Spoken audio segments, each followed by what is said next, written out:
Hey folks, this is Walker, one of the hosts of Idio Talk, a Radiohead podcast. Just wanted to drop a note up front that this week is part 2 of our discussion about the King of Limbs. Last week, Zach and I went into the album's background, its release, our own personal histories with it, and this week we jump right into the album tracks, go through all of those, as well as some of the B-sides, live takes, etc. Just make sure if you missed last week's episode, you go back and give that a listen, as it really informs the discussion we have today. And without further ado, enjoy the podcast.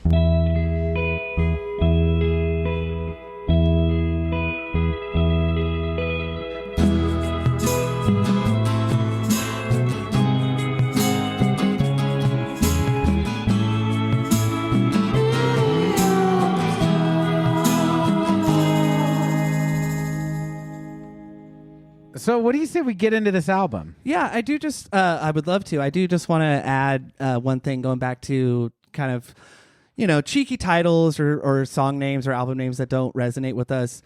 I remember when we had Kailani on, she talked about that the Hill of the Thief artwork originally was Don would propose phallic topiaries. Yes. And then York vetoed it. What if, they took a total left turn into, Weezer territory or something, and they called this album Drain the Main Vein or something like Cowabunga, dude. Yeah, that would annoy me a lot more than I hope I was clear. I'm not mad at the title. No, totally. It's just not my favorite Radiohead tendency. Yeah. That's all. I just love that they have never not taken themselves seriously, essentially. Yes. They seem very earnest and confident in their titling. That's very true. And I think you raise a good point. I do think I would rather them err on the side of the bony king of nowhere than we're a joke band. Yeah. Absolutely. So are we going to get into the album? Absolutely. Let's get into this crazy King of Limbs. The opening track is one. Now, actually, this is something I wanted to say. For years, I would say for the last decade, I thought that the opening track to this album was Little by Little. Oh, okay. Interesting. And Little by Little is one of the songs that made an impression on me when the album was new. Absolutely. And I had, in my mind, made it the opener. But the opener is not that. It's something different. We'll talk about it. We'll let it play for a moment. Let's get into it. Here is The King of Limbs.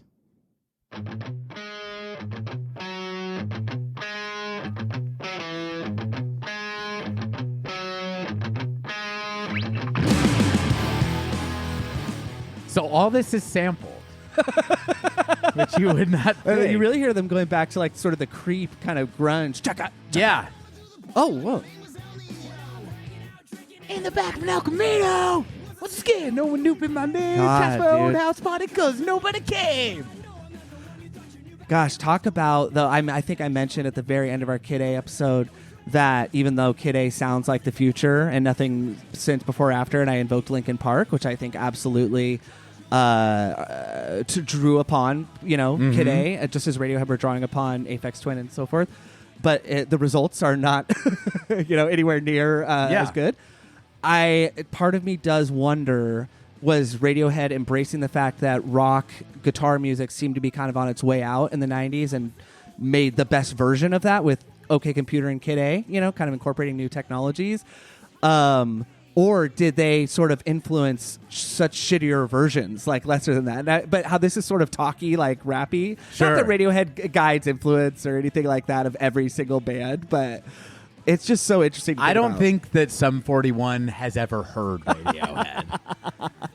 Right now, this goes out to all our Canadian listeners. This is your number one export, Canada. I wonder if they listen to Blink.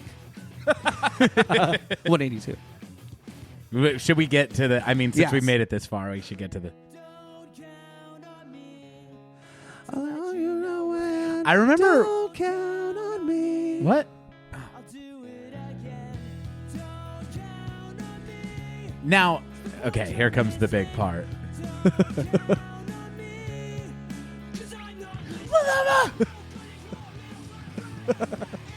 Give a shit about that. Oh, that effect. The telephone Yeah, I effect. hate it.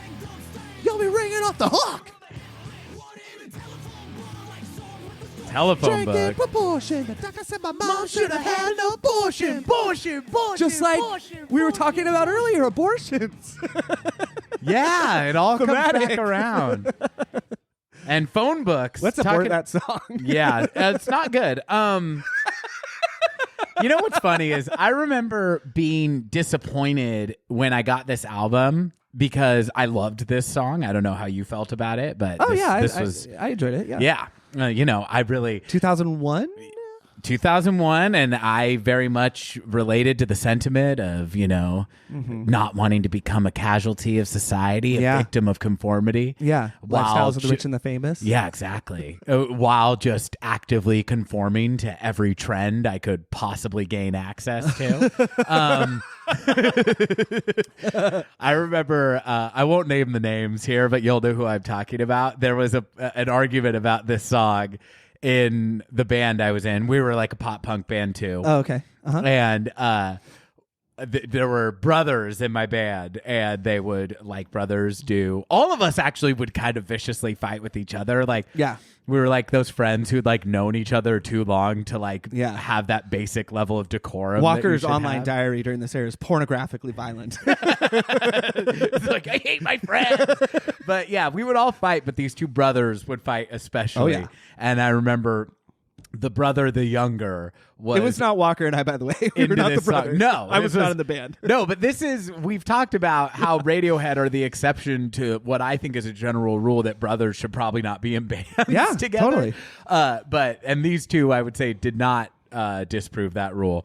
But the younger brother was like singing this song and talking about how it was like his favorite song at the time. And his older brother just goes, "You're like the biggest conformist I know," which is such a like deep level insult to say to somebody. My God, that's funny. It's like calling somebody a loser. Or something where you're just like, wow, it's really mean and deep. Yeah. The way only family can insult each other, where it's just like, I am criticizing the fiber of your being. Yeah. I mean, my version of that was when I was playing the Beatles song "I'm a Loser" on my acoustic guitar, and my entire family nodded in agreement. Yeah. As I was playing it. Yeah, and you were like, boy, do I sure love this song because I don't relate to it in any way. And we're like, but you're a total loser. We hate you. It reminds me of we might cut this because this is just me quoting a movie now. Not that we don't do that a lot, but in the scene in Rushmore when Bill Murray gets into the car with his kids, and he's like, "Why don't you invite Max to your party?" "What? Shut up, Dad. There's going to be girls there. Pull your head out of your ass." All right. So, King of Limbs, first song on this album is called Bloom, and it goes a little something like this.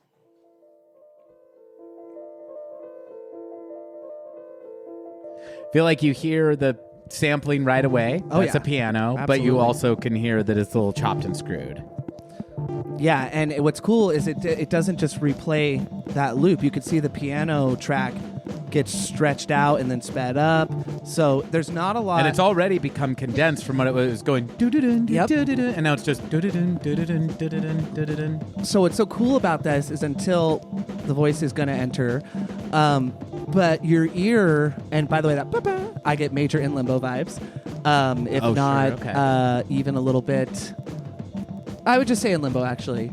But what's so cool is there's not a melody, right? So when York's voice comes in, it's kind of difficult to know.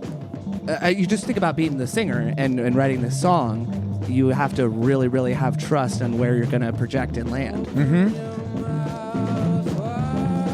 Let the vocals play for a little bit. Now, for it being such kind of electronica arrangement in this song, his vocal is very like unaffected. It's a pretty straight vocal track. Absolutely. And I mean, I think that his voice is really doing the talking here.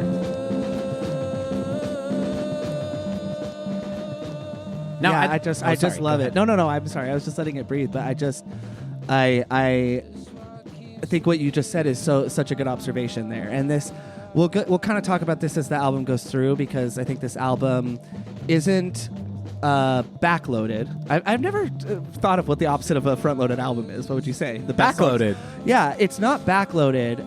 But if I could, it's not tipping my hand. I think that this album may seem like the best songs are on the second half, but I think more what it is that the album builds into that second half.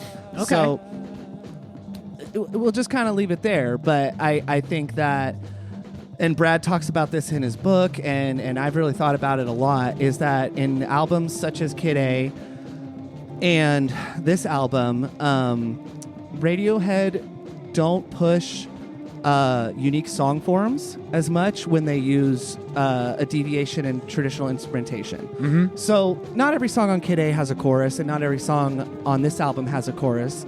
But if you kind of, especially the two songs following this one, they are very structurally traditional in terms of verse-chorus or verse-chorus-bridge, verse-chorus, which is really, really a wise choice, right? Because it would be too bombastic, not necessarily, but it would be a lot for your ears and mind to handle if the songs were structurally unique, such as they are on Hail to the Thief and on In Rainbows. Mm-hmm.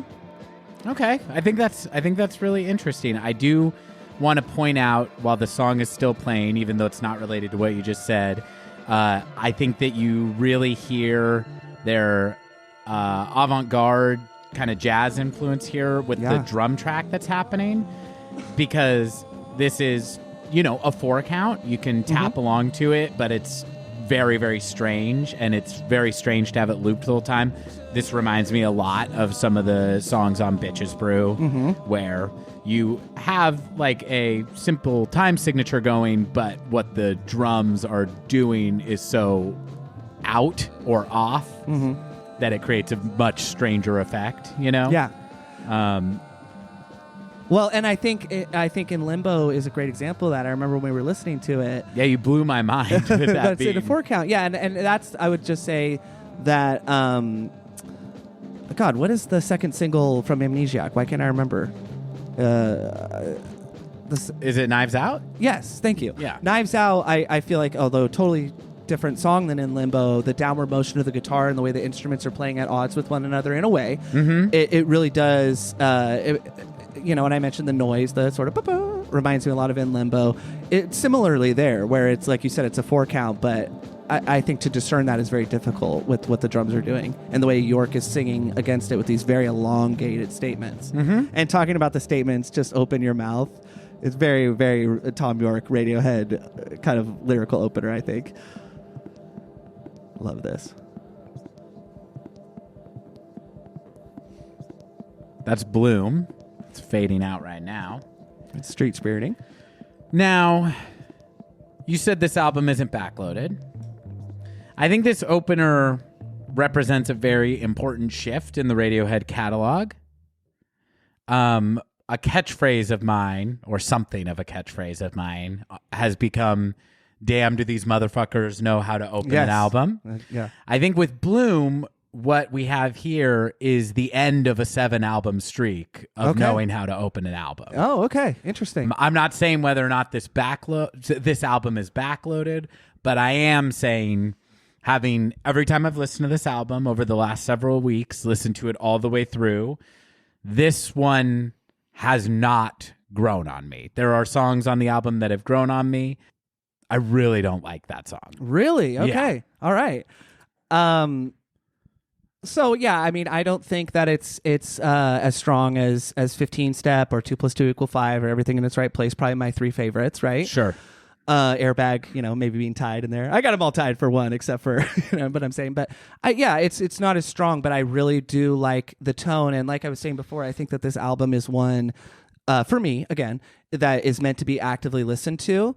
And I think that what I mean by that is in sequence and sort of as an experience. And I think that these first 3 tracks, if not even the first 4, really take you on a journey.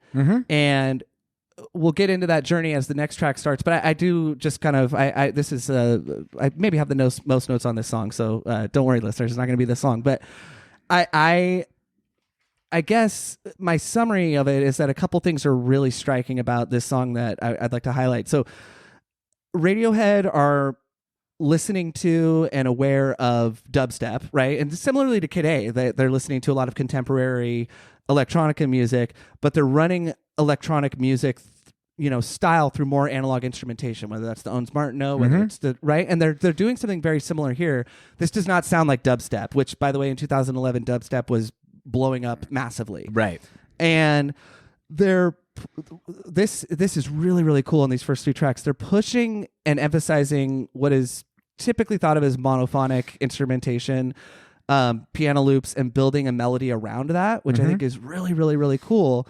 And it's not necessarily a foreign method, as this is how Nigel got them going in Rainbows in 2006, like I said. Not exactly like this, but the rhythm tracks. And the form isn't conventional like strophic or verse chorus form, but it's not as section changey as like a 2 + 2 = 5, which again just speaks to the salience that you don't want to have something that is so unconventional in its form and is like a drum piano loop based song with York singing over it. And I mean, this is I read this really wonderful article that I could not find the author of, unfortunately, but it's from a blog called, I'm so sorry, Sick Mouthy, and it's just this really amazing essay on. The guy essentially thinks that the term influenced by is useless and that we should say sounds like, even though sounds like is a massively subjective term depending on your own experience and what you can draw, but still. And I really agree with that because this is now my own notes, but I think this is like, is this possibly the first math metal progressive jazz Radiohead song? And I said metal, right? And you're like, what are you talking about? But if you think about what the drums are doing, it almost sounds like really, really, really heavy metal. I'm talking when it's like an atonal, like da da da da da da. And if you took York's vocals and instead of a melodic and you hear it just a pure screaming voice, they're usually shorter statements stretched out because you don't want that much variance in your throat. So I'm not saying that Radiohead, that they took a metal jazz fusion, but jazz fusion is usually what influences metal bands. Kirk Hammett. And I really hear it a lot on that song. But they might take something that Radiohead would never do, like tune down a full step or something like that and hitting your guitar like that. But I really do think the drums are evocative of that. And yeah, and I don't know. I mean, that might be, but that's where I love this. They're not influenced by metal. Maybe they are, but I doubt any of them listen to death metal. But I think if you take influenced by and change it to sounds like, then it's okay because listeners can think I sound like an idiot, but it sounds like is so much more subjective. Do you kind of get what I'm saying? Yeah, you don't sound like an idiot at all. I think that's all very salient. And I think that for me, this song represents some really interesting ideas and interesting influences or sounds that they're playing with. I just think that it doesn't sound done to me. Sure. And building a song around that, to me is just, I hate to use a word that is so emphatic and like I don't want to sound like a brat or anything, but it's just really boring to me. Okay. And the lack of melody is pretty boring. And I think like the drum idea is interesting. I think the loops are interesting, but I just don't think it builds into anything that's that enjoyable to listen to. And this is something where if you played me this and said this is like a B-side of stuff they were working on, or this became the way kind of like Pulled Apart by Horses became Reckoner. I'm interested in like them building off of this, but I do not for the life of me understand why they opened the album with it. Okay. Now, I do have kind of more to say about what this song represents for me in terms of what my kind of quibbles with this record are, but I would rather talk about those in the same breath with what I love about it. Sure. And so I think that maybe we'll just talk about that a little more generally once we get through the album. Absolutely. And we can go on to the next song. I just love that the opener is Bloom and the next song begins with the word morning. I think that the The way the narrative of this album is crafted in terms of its song titling is really, really intentional. Mm-hmm. And, Bloom, Awakening, whatever. Sure. And I think that if you're to kind of think about it in terms of the instrumentation of the next songs, which I'll just say, I think what they do is that they ease you into more sounds that you're familiar with. Mm-hmm. And I just love that so much. And that's why I love it as an opener. I'm not saying that I think I do enjoy the song maybe a bit more than you do, but that it's so great or it's, so melodic. But I think that that's the journey it takes you on. And I think opening with a song such as this is really smart rather than opening with, say, Little by Little or something like that. Fair enough. I think that, though, I know that sometimes Radiohead likes to challenge us with their openings, but I don't think that this is I don't think that this is a particularly challenging album. I don't think that it's trying to be that and failing. I think that as we get into it, we've used the word chill to kind of describe the mode that they're in a little bit here. And so I think that it's kind of needlessly obtuse for them to put this song at the top. Now, the next one you talked about, Morning Mr. Magpie, let's see how we feel about this one. Please.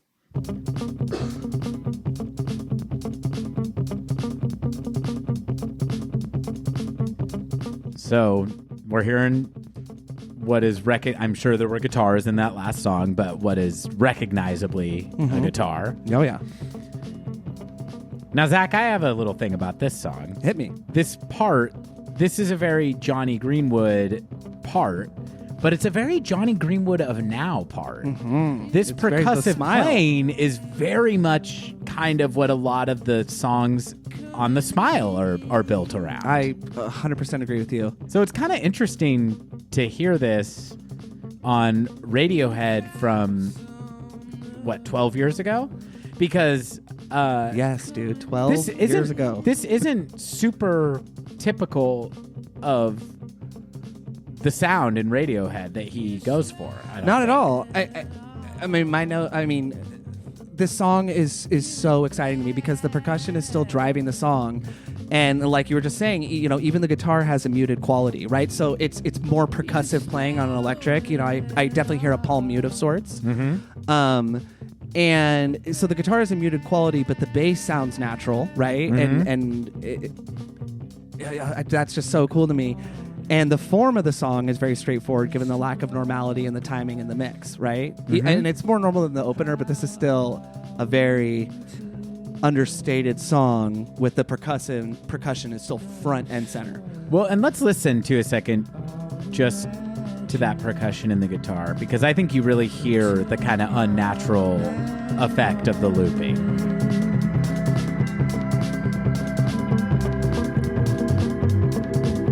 Right? Do you see what I mean? You can hear that these are real acoustic or analog sounds, but you can also hear that they've been rendered and built into something digitally. This part... Can we turn it up? National anthem. Sounds like. Oh my God. Do you get that? Absolutely. It sounds like a very similar melody to that first horn break in the national anthem. This is so tight. Really like what Colin's doing here. Absolutely.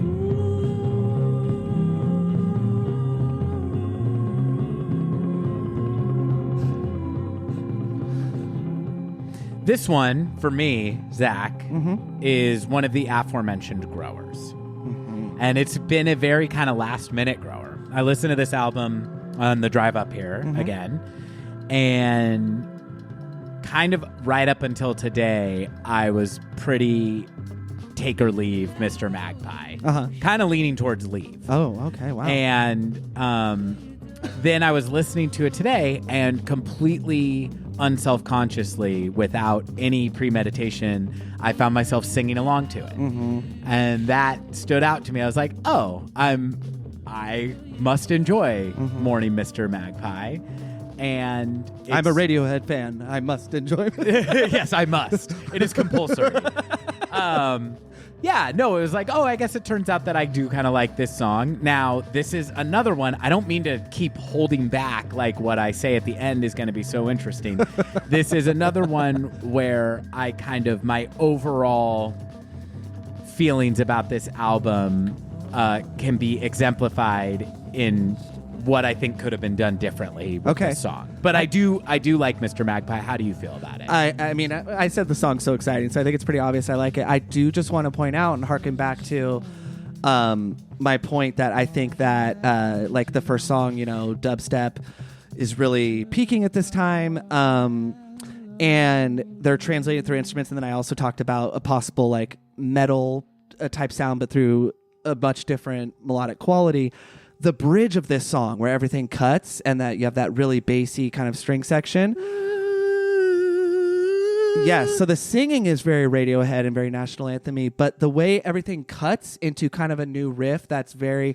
It reminds me, close your eyes and imagine Kurt Hammett on stage and think of like Master of Puppets or Fade to Black, and specifically speaking to early Metallica, where they'll have these really metal songs, but then it'll cut, and a lot of bands do this, but and it'll cut and it'll be dramatic, but kind of a solo harmony. That's what it reminds me of. And again, this goes to the difference between influence and sounds like, right? So I do not think Radiohead are influenced by metal or Metallica, but I do think that it sounds like that, the way everything breaks and it's kind of a new section. And that's all. I mean, it's just really, really fun to do because I do think Radiohead are exploring ways, just like they did on Kid A and Amnesiac, and all of their albums, of course. But it's very intentional in this album of taking other styles of music and translating it. Again, that's all. I like the part of the song that you're highlighting because to me, this is an example of why this one is much more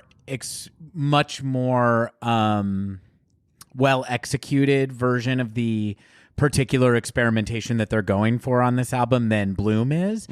Whereas Bloom, to me, it's just building the whole song around this drum loop, which is a really interesting, cool drum loop, and this atonal sound that I don't think is particularly interesting.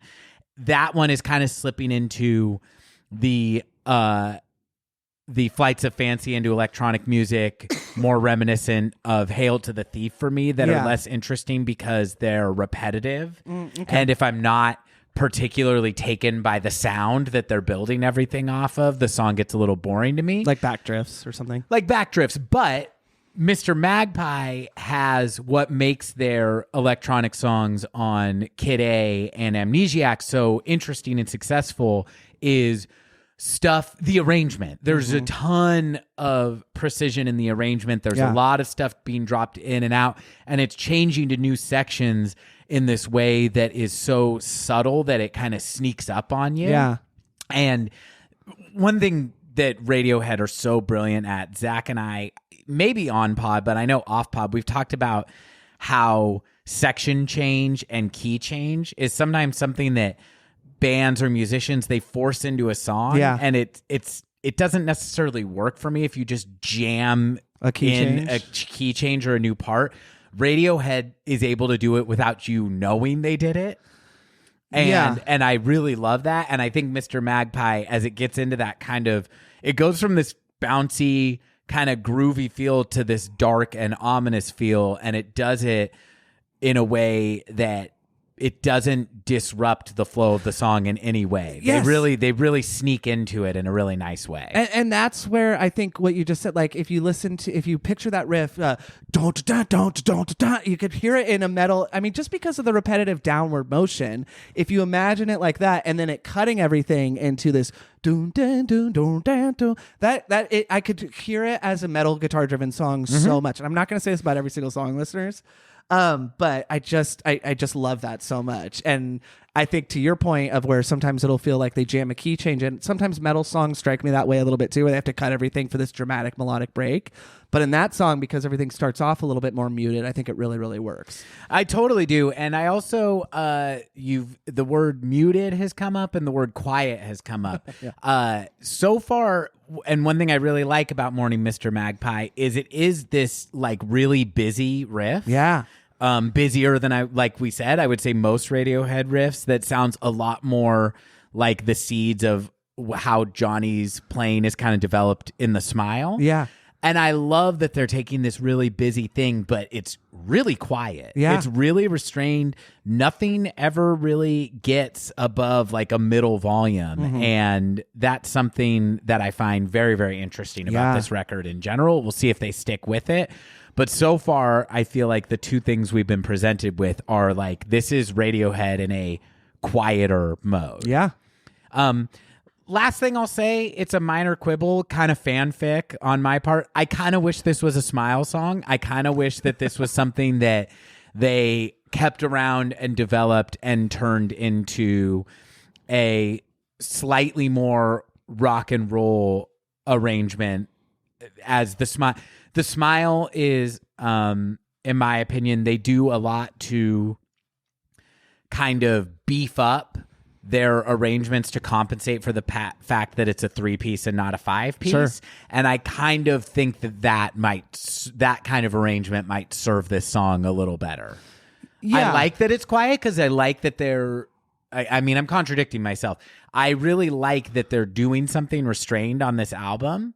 I think that's cool, but I think that this particular song might be served better with a little more of an open arrangement. Yeah, and I pulled up my phone rudely just because I can't recall the opening track of the Smiles album, Light for Attracting Attention. It's the same. Mm-hmm. I've gotten that vibe, not until you just said so, but with that song, the way it's just sort of a chromatic opener. You know, I don't know the chords to it, but it sounds very chromatic to me. You know, half step, half step, half step. We are all the same, please. But it's a little bit more, it has a little bit more oomph than like songs on this album do, but I could totally see melodically it's slotting in on this album or being maybe written in this time. Sure. Is all.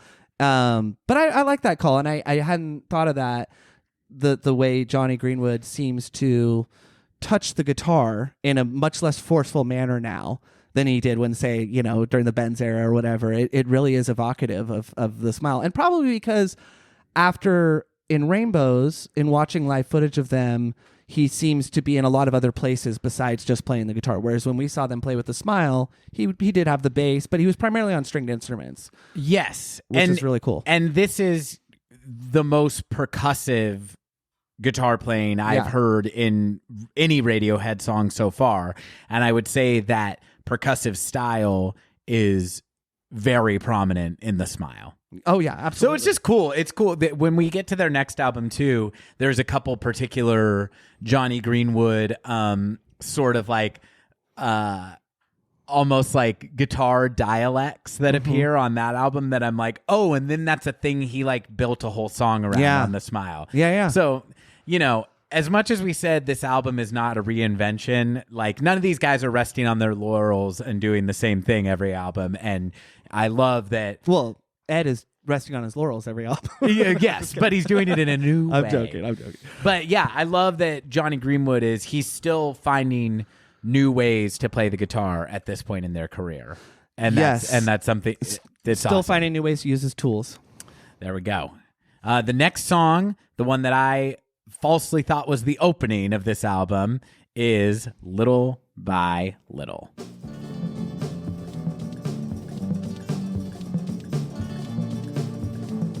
Listen to this percussion track.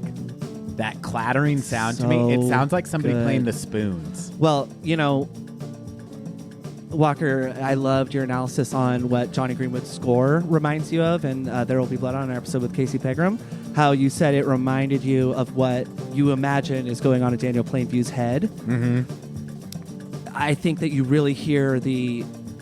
And you know, it's hard because I don't know who did what, and especially since this is loop-driven, but just that sense of anxiety that this provides, a building, and it reminded me a lot of the way you described Johnny Greenwood's score. And I will say this song has always been a go-to for me since 2011 when exercising. It's so good to run to at the midpoint, which we haven't gotten there yet, but midpoint of a run is what I meant actually, because of the tension build and then the like release flow. So this is like builds and then it releases, and I love that. And we have a chorus.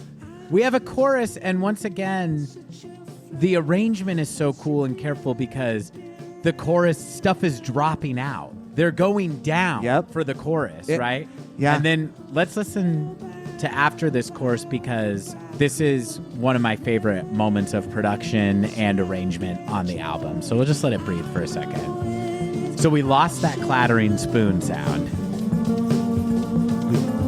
Oh. And now we have a new hi-hat rhythm. And then what comes back in? Slowly fading in. Mm-hmm. I'm going crazy. But in a, that guitar too. It sounds like an upstroke, Gilmorian upstroke from 1 to 6 instead of 6 to 1. Oh, it's so smart. Now this song reminds me a lot in an extremely positive way of Packed Like Sardines, because what we have is a really kind of persistent groove. Yes. Such These a good call, sound like they could all be played on power chords, and what makes it so interesting is the things being dropped in and dropped out, and it gives this really kind of repetitive song a great deal of dynamics. Yeah. And I just love that so much, that for the little by little, everything goes so much quieter, and then you slowly feel that spoon sound creeping back in. It's just really exciting and awesome, and I think that I remembered this song as the opener because my first TKOLHT is that this should be the opener of the album. I can dig that. I mean, man, I just love your Amnesiac comparisons, because we talked a lot about how in Packed Like Sardines, how it's pots and pans, like a pot that you would boil water in. Yes. Not as loop-driven. Phil Selway did come up with that. And the way things drop out in the chorus is very much I Might Be Wrong to me. Mm-hmm. It's just in the mixing, right? It's a totally separate song. And I just love the restraint of the guitar. I mean, there's a lot. It almost sounds like it could be a nylon to me, but I'm not sure. But yeah, it's a really, really fun melodic. And then I just, every single instrument sounds like it's being played like a person, even though I'm sure on the percussion track some of it isn't. And it's very restrained. And at this point in the album, it's abundantly clear to me that 2 live drummers are needed to play this song, would be needed to play the song live. Oh, yeah, we haven't mentioned that. Yeah, so why don't you Clive tell them about Dreamer, longtime drummer of the band Portishead, and has played drums on several of Robert Plant's solo albums. Friend of the show, host of OK Podcast, Sean Perrin, did interview him on his show recently. It was a terrific interview, and he seems like such a amicable, nice person, and of course, but just to be at the level he was, it was just very, very cool. And I will say, watching some of the live footage of them in 2011 is exhilarating. It is so cool. Well, have you watched the From a Basement performance of this album? Yes. We're going to play a few of those tracks. Okay. Afterwards here, just to kind of compare, some of the ways that these songs were replicated with the band. And it's really interesting, I think, to compare, because the process of recording this album, well, not just recording, but also its conception were so digital. Mm-hmm. Well, I don't know why I said that. Digital. I know. So digital. Yeah. I don't know. I'm sorry. I glitched out for a second, listeners. I became digital. Zach was asking me if I knew what a tortoise was, and I didn't know. And then he knew I was a replicant. A wasp lands on your arm and stings you. What do you do? Did Radiohead play King of Limbs on analog or digital instruments? It's a trick question. Was digital renderings of their analog instruments? Now, is this test to find out if I'm a Radiohead fan or a lesbian, Mr. Walker? Yeah, people are like, "Wow, this cut of Blade Runner sucks." What? This is incomprehensible. Okay, I love that song. Uh-huh. I'm using the word love. Uh-huh. Love relative to how much I love Radiohead and their other songs. I think that's a great, great song. I think it's really meticulously arranged. It sounds awesome. It's the best utilization we've heard so far of this kind of middle approach that they're doing of looping their instruments and sampling themselves. And I also just want to point out, still very, very quiet, very busy. There's a ton going on, just percussively, but you can also, I think you can hear all 4 of the string players in that song. Yeah. Too. It's a really lush arrangement, but it's not big. It's slight.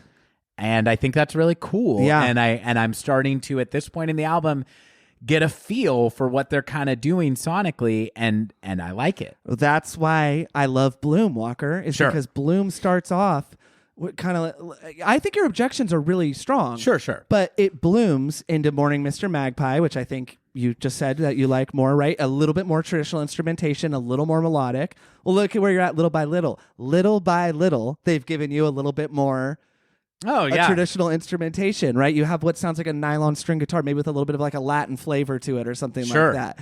You have a chorus. That song is staunchly verse chorus. There's no weird bridge that breaks everything. And I just want to say now, because there's a few songs coming up that I think Radiohead, I've been talking about how I think I should use sounds like, and I have throughout the whole course of this podcast. So when reading that article, I was like, thank Christ. But no, I think this album and Radiohead overall and Tom York big time.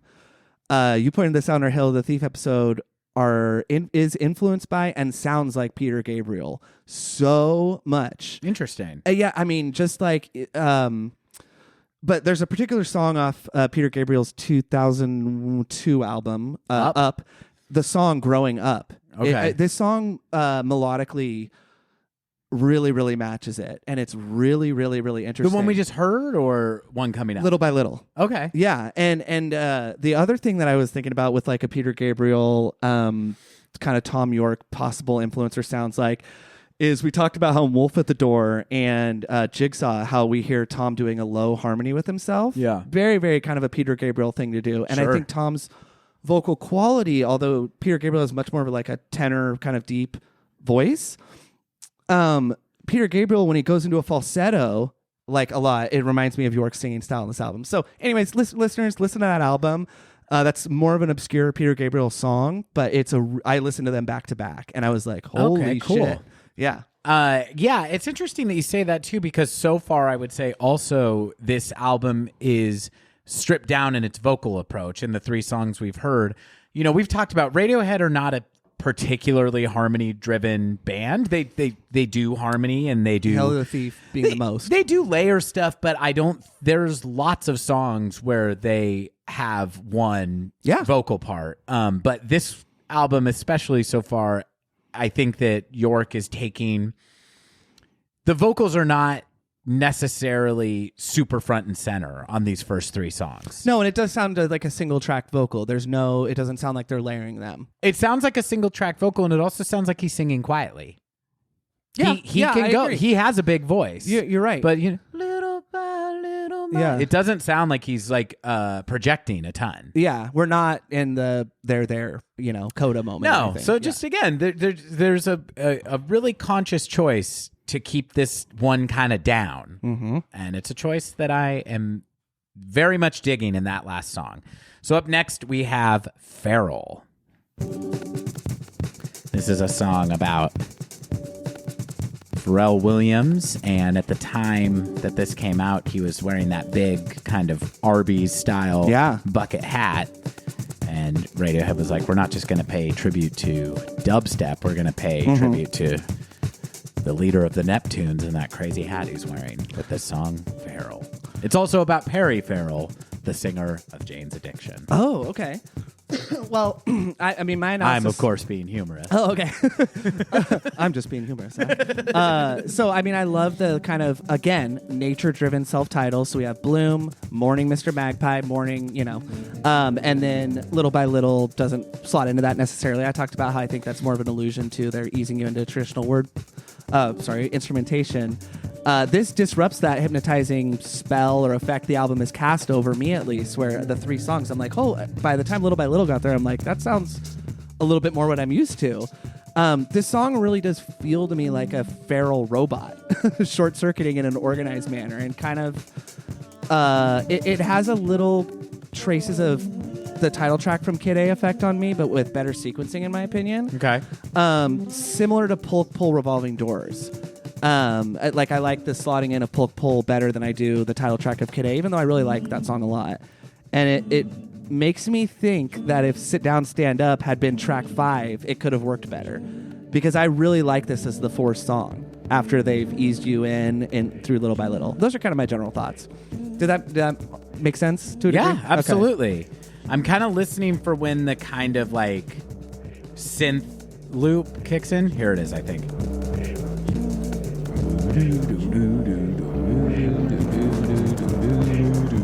So, okay.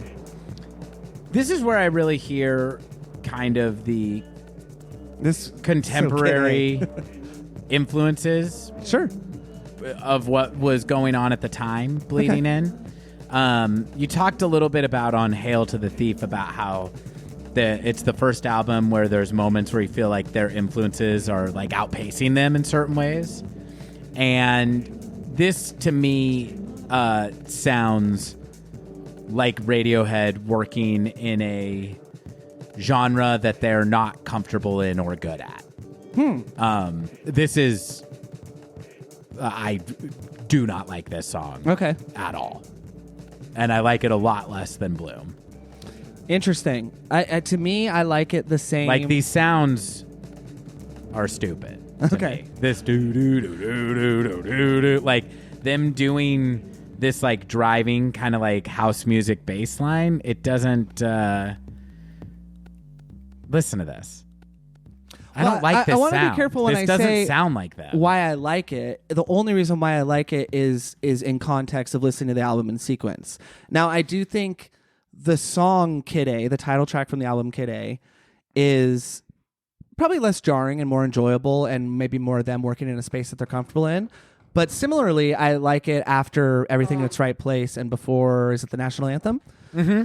And that's why I like this one, is in the context. It's very difficult for me to argue against a lot of the things you said, because I wouldn't pop that one on as a solo one, right? Like I would Lotus Flower or Little by Little, the 2 songs before and after. So yeah, I really enjoy it in context as a reset, but I don't necessarily disagree that it's not their greatest strength. It's interesting to me that you bring up the title track Kid A, because I would love some weigh-in from listeners who are more familiar with electronic music and electronic instrumentation and digital instrumentation versus analog instrumentation. Because I'm about to be the king of limbs and go out on a limb. I'm about to be the king of going out on a limb right now, which is, I've been thinking about why I so strongly prefer all of their electronic songs on Kid A and Amnesiac than any that came after. One thing I really like is that once that becomes a part of Radiohead's musical vocabulary, it never leaves. Totally. But there are no electronic songs, as in electronica songs, on In Rainbows. Yeah, you could say 15-step, but that's a sequenced beat that the drum comes in on. Exactly. It's always it's a spice that they have in their cabinet from here on out, and I love that. Totally. But I'm just finding this as we do the podcast. This is not like a rule that I've had. I just have found, any of their straight electronica songs after Amnesiac tend to be my least favorite parts of the album. I'm talking about Hail to the Thief. Right, and now Backdrifts, Mixomatosis. Yes. Yeah. And, I even would say Mixomatosis is one where even though I'm not crazy about that song, that to me is more an example of 15-step where they're mixing in these sequenced instruments with live instruments. All that to say, I've been trying to figure out why that is, and I'm now, here is me on my limb, which is, I think that might have to do with kind of an analog versus digital approach. I'm kind of guessing that the technology at their fingertips in 2011 is so much more accessible than it is in 2000. Yeah. In 2000, or in 1999, when they're making Kid A. And so I think that this might be an example to me of limitations kind of serving the creative process better. Yes, man. And I just find the sounds that they're making in Kid A, that song or Idiotech, warmer and more interesting and more unique than I do any of the sounds that we just heard in Feral. And so to me, Feral sounds just kind of like a laptop song. And it sounds like a laptop song made by Radiohead, to where I'm not just like completely dismissing it or being just like, sure, sucks. It just doesn't sound particularly unique or distinct to them other than Tom's voice. Mm-hmm. The sounds all sound like sounds I could hear on any album in 2011. Yeah. And so I would love people to kind of tell me where I might be wrong about that, but I thank you. But I just think that they are even having... I might be wrong. That intro, wow, that's 2000, and that sounds more inventive than this. And I know I interrupted you, but that's I just feel like maybe it's just they're not as easily able to build an electronic song earlier in their career, right. And that's making inherently more interesting results. Because when I hear them doing that kind of like, I don't know, man. I'm just like, this just sounds like something that like a bedroom DJ would make up to me a little bit. Well, I was thinking about this with Kid A as well. Am I making sense? Absolutely. And I want to just build off of the critique you're making in that, in kind of, I would say, just some of the objections or issues you had with Bloom. The song that it reminded me of quite a bit is Idiotech. Now, Idiotech is what this podcast is named after, and is also one of their most celebrated songs by Radiohead fans and these fans here. It is derived from a electroacoustic experiment, Johnny Greenwood. I don't have the vocabulary to describe precisely what he was doing, but it's very, very inventive, and it was an experiment. But the way that they have, there's barely a musicality to it until York's vocals come in, which is what makes it so impressive. But you have that electroacoustic, and then the wah, wah. So there's very little guidance for a vocal melody. And yet that vocal melody is one of the most recognizable and sing, it's hard to sing along to, but it's very much there. And I think, just to go to your point of like maybe the limitations are what made them a little bit better. Like I said, electroacoustic experiment. It's a lot of fucking around with wires and older equipment. And that was intentional. They were using messing around with equipment from like the 1940s, I think. I could go on and on and on. I think that in cinema, in film, whatever you want to call it, and in music, and in a lot of endeavors, you brought up the Star Wars prequels earlier. I mean, such a great example, of like sometimes the limitations are what can make something, great. Yeah, there's that lightning in a bottle factor. Yeah. And I don't think I'm wrong here too, because we know that this was a digital approach because they're looping themselves. I'm not saying they didn't use any analog sequencers or drum machines or anything like that. I'm sure they did. And with Radiohead, it's usually a multifaceted approach to the songwriting. But I think that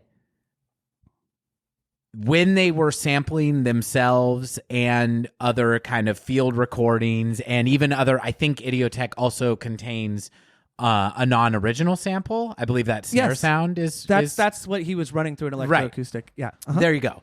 So when they're sampling themselves or things outside of themselves on those old albums, I just think that it's being run, even if it is looped, it's being run through analog sequencers, and those old electronic instruments just give you a kind of like intangible weirdness that is missing from some stuff on King of Limbs for me, where it sounds a little antiseptic when they are doing the looping on software. So I think it's kind of a software versus hardware thing for me, and I just prefer the hardware. Man, that was your TKOLHT. Thank you. Very well. Yeah. Wait, what's HD stand for? Hot take. Oh, HT. Yeah. I'm sorry, I misunderstood you. You want to get that clean again? Yeah. That was your TKOLHT. Oh, TY. YW. Should we go to the next song? Yeah, let's go to LF. All right. This is Lotus Flower. So we're back to a nature-driven thematic title, which I really enjoy. Thus concludes my review of the King of Limbs. No, I really, really love that. Lotus Flower is so evocative of Egyptian hieroglyphs and paintings and just... Now, this synth bass line, This may be digital. This may all be digitally rendered, but to me, this is what I'm looking for, and it's just got that little bit of that noise in the background. That's a string scrape. Very reminds me of a Linkin Park song. I'll just say, sure. But so well used. So this is another straight up electronica one, right? Very much not a rock song at all. This one has the sauce for me. This is sounding weird, cool, and even though it's not the craziest groove I've ever heard or something that another band would never do, it's got that distinct Radioheadiness. That's the thing is it's not that another band that maybe Radiohead were influenced by, that are maybe more obscure electronically, had never done this, but this, I mentioned Linkin Park. And by the way, I'm not here to shit on incredibly successful bands, but I just think that Linkin Park do cite Radiohead as a tremendous influence, and good for them. But just that string scrape, I love this chorus. And the way the bass is so strong, I get vibes all the way back to Climbing Up the Walls, Walker. Sure. Like, this makes sense that was 14 years ago and that the recording and engineering and bass playing has grown that much. But what is he playing? Is it a fretless bass? Or on Climbing Up the Walls, or a synth bass or something like that? Yeah, he's playing a synth. Yeah, and I mean, this might not be the same, but like it makes sense because that's the most present string instrument I hear. Well, I think you can hear that when Colin plays the synth, he plays it like a bass. He puts this one, it just has the human touch. Like, even when the bass line comes back in, I'll point out, there's a little thing that I like. Also, the weird delay on this snare sound is cool. Yes. Listen to this. It sounds like it's underwater. You know what I mean? Yeah, I mean, I have. I'm sorry, I know you wanted to point out the bass. Okay, so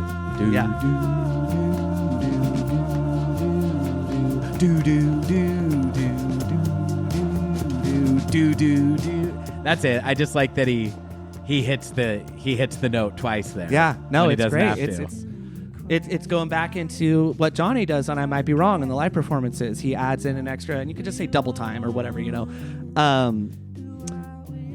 just to the point about the drums, I think the drum track sounds both organic and sampled, but it's interwoven with a very natural sounding hi-hat is what I hear. Mm-hmm. And it could be sampled, but... And this is the first song, I think, where the synth electric piano provide the other melodies in a very strong way for Tom's vocals to bounce off of and not harmonize with each other, but you know what I'm saying, where you could really pick out that melody. These hand claps are super cool too. Yes.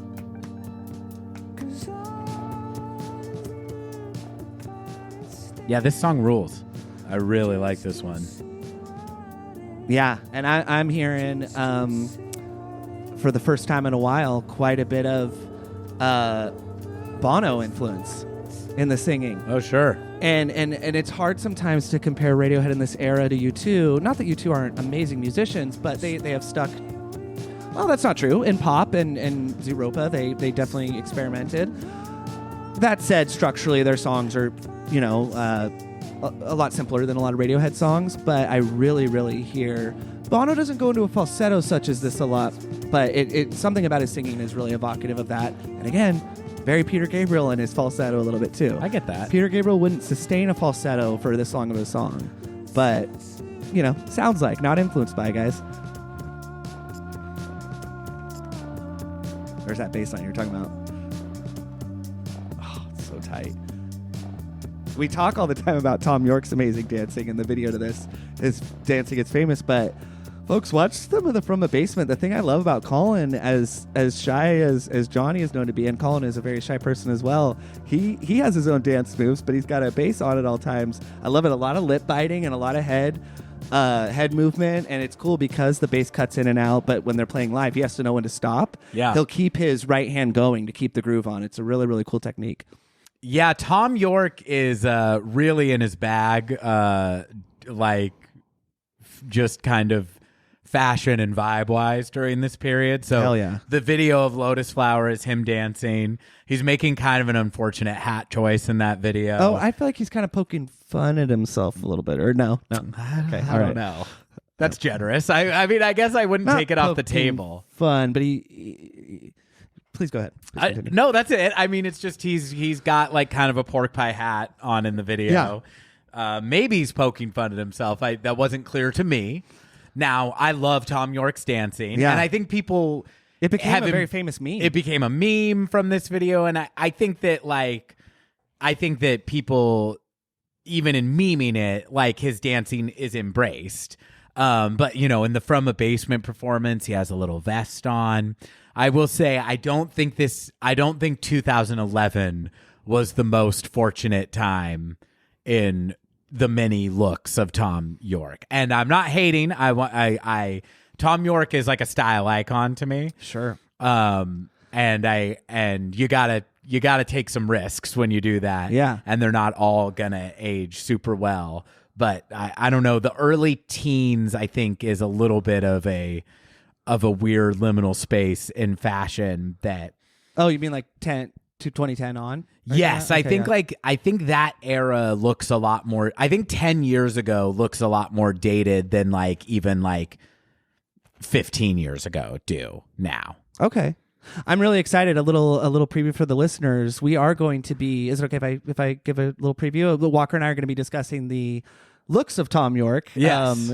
Favorable or unfavorable for us in an upcoming episode, and just a little trailer for a Fox Newsian style debate that episode will be. I really like Tom York's fashion choices in the music video in this era and all of that. Oh, I love this. Yeah. And also, this is the spectrum of thought that you get on Fox News is two people that love Trump, but it's like, well, I love his racism. Well, I love his misogyny. That's me and Zach. We're not open to talking to people that don't love Radiohead. Well, I love his love for the environment. Yeah. Well, I love it. Yeah. His songwriting about love. I love how much deportations went up on his watch. It's like, I loved the surge in hate crimes. Can these two ever get along? I do think though Tom's hair, because he's rocking the man bun and getting closer to the shoulder length hair starting in 2011 is really cool. We're no longer doing the like. Anyways, I'll save my thoughts on this. I do think he's in a cool hair era, and I don't think that like you're right though. I think like Tom's cringe is like another person's coolest they'll ever be. Yeah. I just am like, oh, okay, we're in a little bit of a look here that is. It's just it's not my favorite Tom look. That's all I'll say. Gotcha. It's the king of limbs of Tom looks, where I don't hate the title, but I don't love it as much as other things. I will say though, and I do want to say this before we start the next song. I know what my favorite Tom look is, but I will save that until our expose next time. I can't wait because I don't know what that would be for you. So I think you called attention to, in a really, really thoughtful and cool way during our In Rainbows episode, the sort of like settling in, Mm-hmm. I believe Tom York was born in 1967, so probably recorded and wrote most of In Rainbows 38, 39, Mm-hmm. But I still sense a lot of Hail to the Thief angst, especially when I watch the Scotch Mist. Mm-hmm. And part of that might just be the aggression in his playing, it's all vibes, but I really do feel like the movement and watching some of the live footage, there seems to be a little bit more of a relaxedness, Mm-hmm. and even when we saw the Smile live, I mean, Tom made a wonderfully spicy comment about how fucking cold it was, in there. Yes. So he's still got that same Tom Yorkness, that bite, but I don't know. And I see that a lot in the music video. And granted, that is a directed production, so he's going to behave and appear a certain way. But I just don't think that you can fake that entirely, especially if you're not an actor. Totally. So I don't know. That's kind of my No, I love confident Tom that we're dealing with at this point in his career. It's but great. confident, but not off-putting. It almost seems like he's less resentful of everyone in a way. Yeah. It's really cool. Yeah. He's chilling out, man. Okay. This next song is called Codex. Cool opening here. I like that. The swell and then sudden cutting off of that vocal. So those little digital kind of sprinkles there. Those are cool. Mm-hmm. That. Maybe a guitar. And it keeps it digitally elongates rendered. as the song goes on, which I love. Are you familiar, just off the top of your head, with codex? What the meaning of that word? I was going to ask you what codex means. So, from my understanding, a codex is like an ancient text that usually refers to possibly religious text, but like, ancient stories. It's a manuscript, right? Or like a, I don't know, my phone's off, but if you want to just pop it into like dictionary.com or whatever. But I think is it like a key to understanding like symbols and hieroglyphs and stuff? It can be, yeah. That could be a cipher too, though. But a codex typically refers to scripture sort of manuscripts. It's the ancestor of the modern book. Yes, exactly. Instead of being composed on sheets of paper, it used sheets of vellum, papyrus, and other material. It's often used for ancient manuscript books with handwritten context. So that was my understanding. I think the first one was the more literal, finite definition, but I think of it as the second one, like manuscript.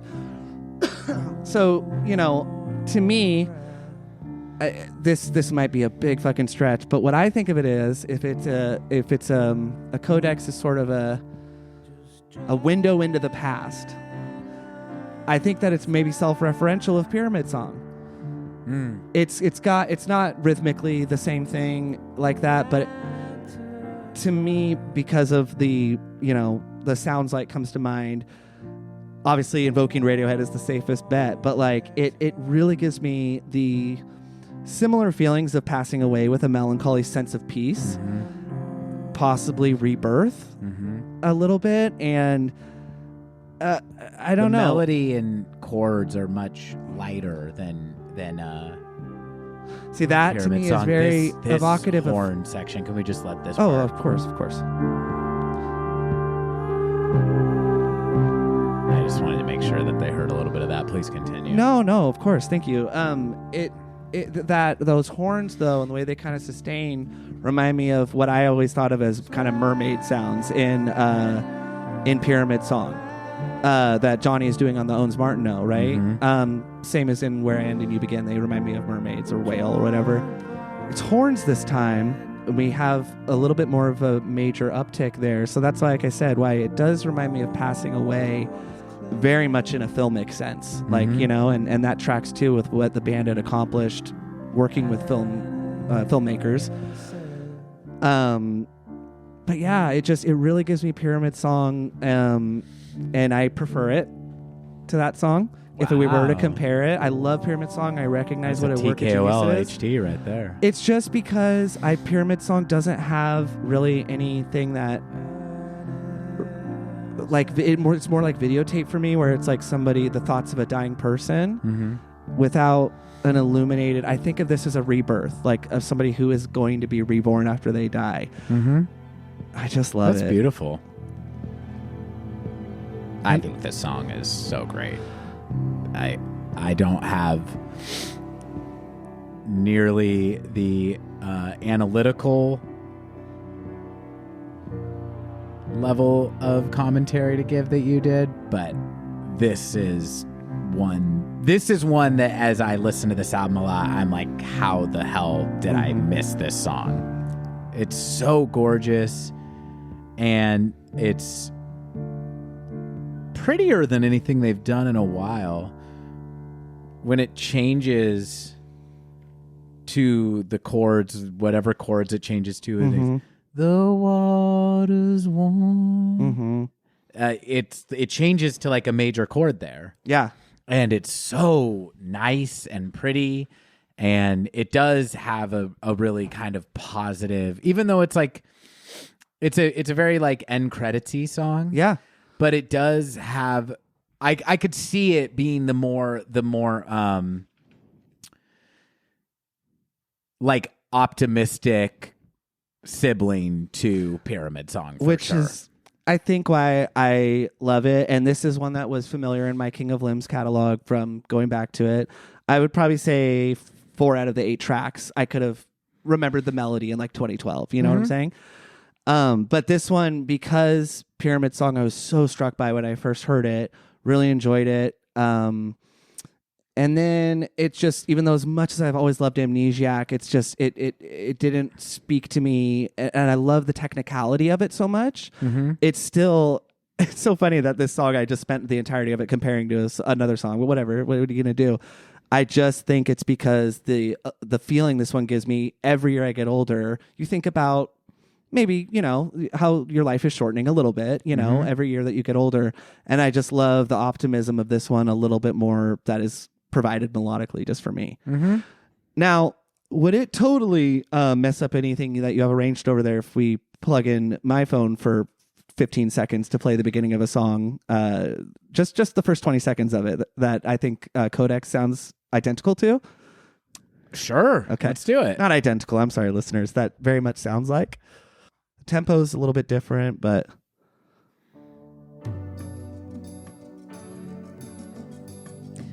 Codex was the one that sounded the most Peter Gabriel to me in my listens of this. Walker, these are even in the same key. Is this Red Rain? In Your Eyes. In Your Eyes. We don't have to listen to the whole song, but I Great was song. Well, now I want to listen. I mean, Yeah, I get it. The chord changes. rhythm is almost, this is a faster song tempo-wise, but the striking of the piano, and then let's just let the major chord come, and then we'll switch back to Radiohead. Oh, and then this falsetto right here. Dude, you're really going to get my ass back on a Peter Gabriel kick. Major. Oh, no. See, that's a Radiohead thing to do. It would have made sense to come it right there, but...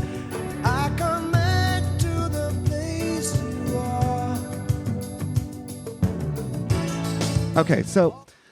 Do you think Say Anything would have worked as well if when he was holding up that boombox, he was playing a Radiohead song? I bet the movie would not he have was been playing a hit. creep. It's like, we know you're a creep. You're stalking. No, but like, and just talking about PG real quick, where I think, and I'm talking Tom York specifically. I don't know what Johnny Greenwood listens to. Probably just like fucking like He probably listens to a lot of the non-Western music all solo the time. albums. Yeah. that are just like crazy He just noise. like listens to like Chinese violin all day. Actually, he does listen to a lot of Eastern music. But with Peter Gabriel, guys, folks, when you scroll back to his first 4 solo albums, really, and I realize a lot of Peter Gabriel may sound dated to modern ears, and to me sometimes as well, but Tom York very into digitization, electronic music, that Uncle collaboration. It even Wolf at the Door. It borders on rap without ever being cringy. Mm-hmm.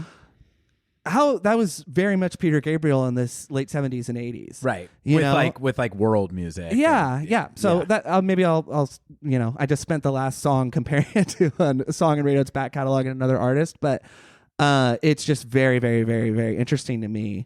I talked about Stevie Nicks, kind of sometimes the vocals reminding me of her a little bit over dissonant chords on the Hill of the Thief episode. I was so struck by it on this album. I like that. That's a good comparison. Good call. Good catch. I also would not mind if on King of Limbs, if they dropped Farrell from the album and just put Peter Gabriel's In Your Eyes in its place. Okay, so we got 2 songs left, don't we? Yeah. So what's next? We have one of the 2 songs that I remembered from this album from when it came out that I knew that I liked was the following song. This is Give Up the Ghost.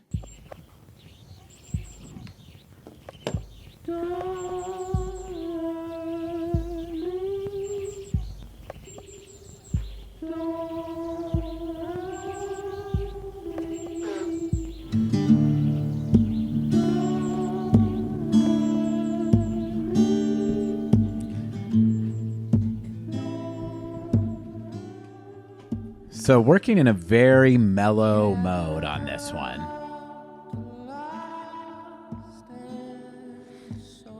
And we have that layering of Don't Hurt Me. And that just goes through this whole song.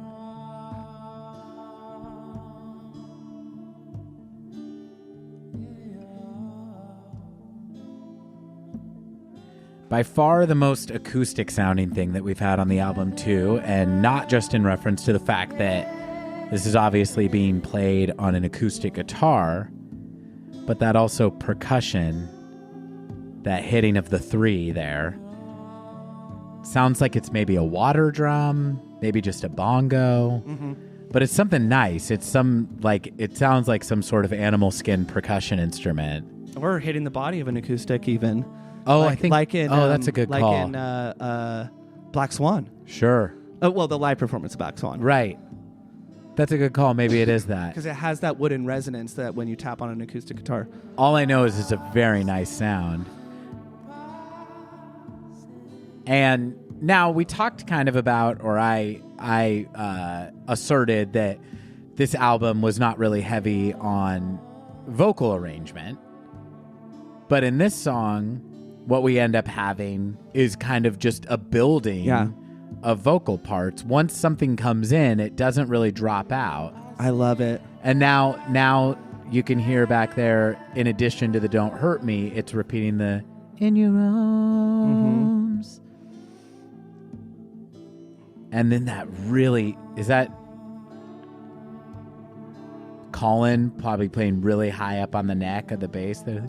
Or Ed. Oh, that, yeah. The kind of the, that could be Ed elongating a. But that, yeah. Is that a low, it's either low guitar or high bass. I'm not sure which. I think high bass. And now a harmony with the "Don't Hurt Me."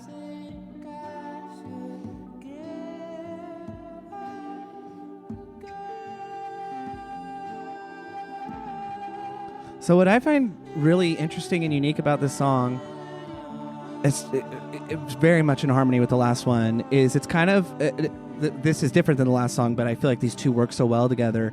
It's almost like a gospel call and response, like stripped down sort of, blues is typically call and response. It's not quite that, but again, speaking of Amnesiac, it's unlike Amnesiac, where the front four tracks of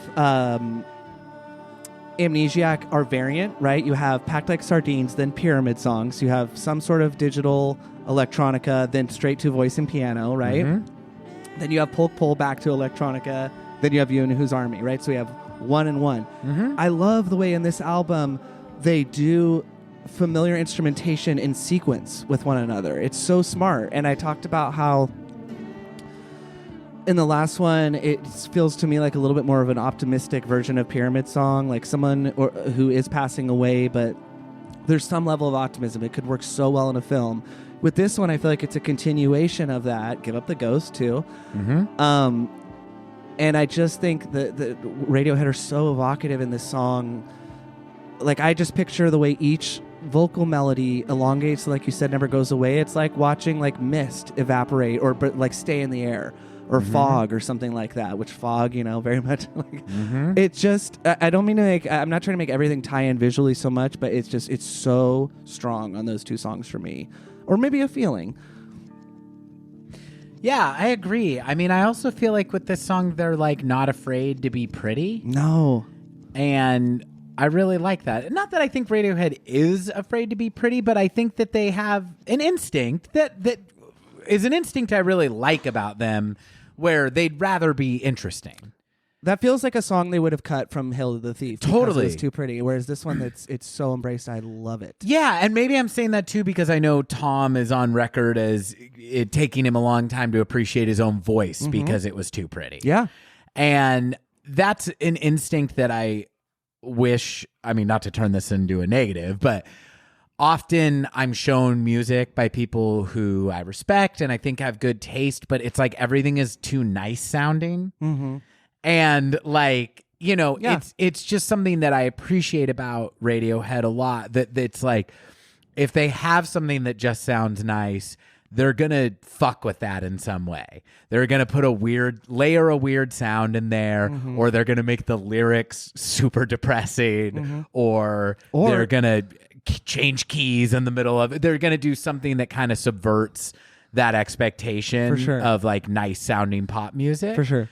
But when they lean into it, which I think they did in those last two songs, I don't mind it at all. I mean, they really, I feel like they've like earned it, and it's a very well earned, nice moment on this album. That has had some pretty, for me to Great and Missed Effect has had some pretty like harder to access moments. This one is like, who wouldn't like this? Yeah. So well said. I'm not going to say that Codex and Give Up the Ghost are my two favorite songs, but I think they are both so pretty, and they are a little bit simpler. But what you were saying though too about how they'll subvert expectations in a way. I think of my two favorite songs off of Hill of the Thief. So 2 + 2 = 5 is an F minor to, an altered F minor, then do an F major, then do it, so it's just a very, very, but one of the most beautifully harmonized vocal, right? So they always counteract what might be like, what is this? Is just noise and weirdness coming at me. Same with the end of There, where it's, B minor, D minor, A minor, E minor, right? But the vocal harmonies are so gorgeous. And like you were just saying, I just love that those ones are stripped down. It very much reminds me of Bulletproof I Wish I Was on Give Up the Ghost. Much better song, but we're going all the way back to where it was Tom just kind of slowing it down. That what the Bends may have felt like the last time where they were like, oh, let's do a slow one, But here it's just all that maturity and growth is so exciting. I don't know. Yeah, and I guess the kind of electronic element of this one is that they're looping vocals. Yeah, and that's cool because that's different than what they've done on the rest of the album. I want to go back in this song a little bit because as we were listening to it just now, I just kind of caught that Nigel is doing a similar mixing trick as he does in How to Disappear Completely. Mm-hmm. So let's see if I can get back to kind of right when he says I should give up the ghost. Yes. So.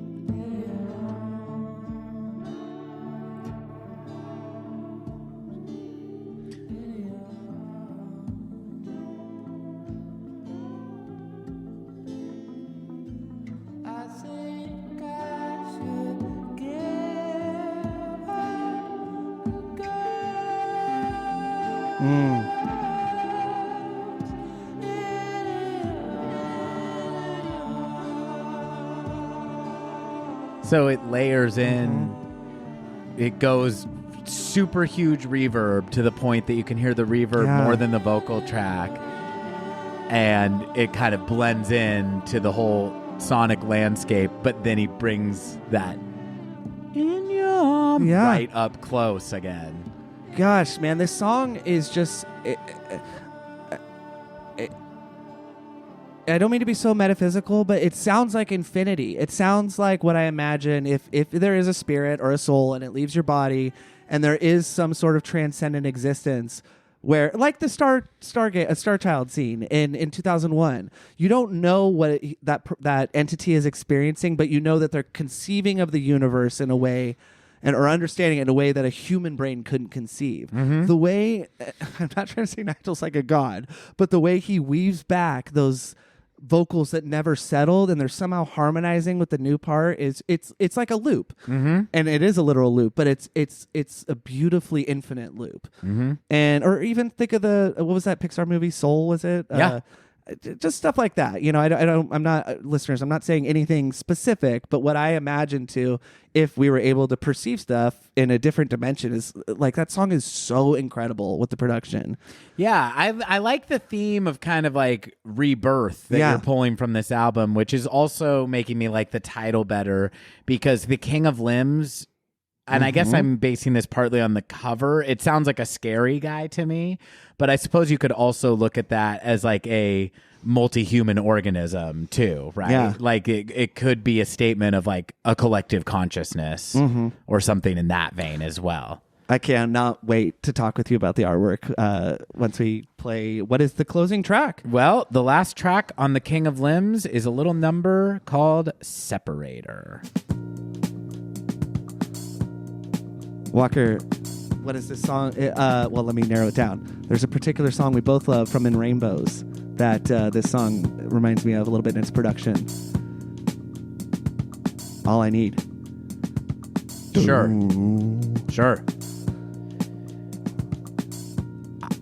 This percussion track so cool is some of the nicest sounding stuff ever. I don't air drum very often, but it's so fun to just imagine.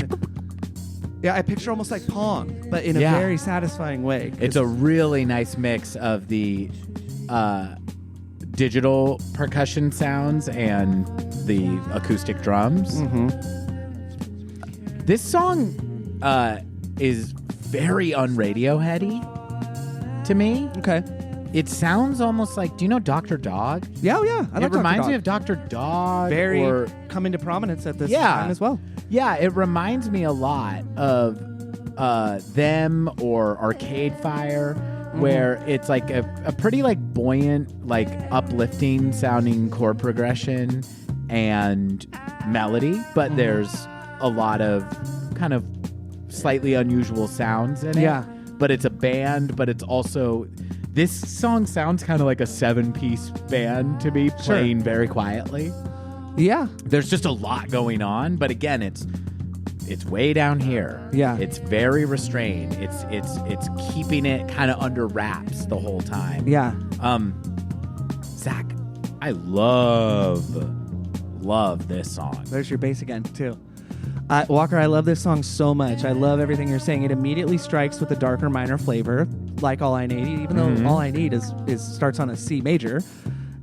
And yet, Tom chooses to stay in a more bright register. And I love it when he does that. And so to me, what immediately came to mind is this song seems to invert the musical approach of 15-step. So instead of the bass guitar providing a counter melody to steer the song towards a darker tone, the electric guitar, which is upcoming, the electric guitar brightens the melody, and we'll hear that. So it's going to come in.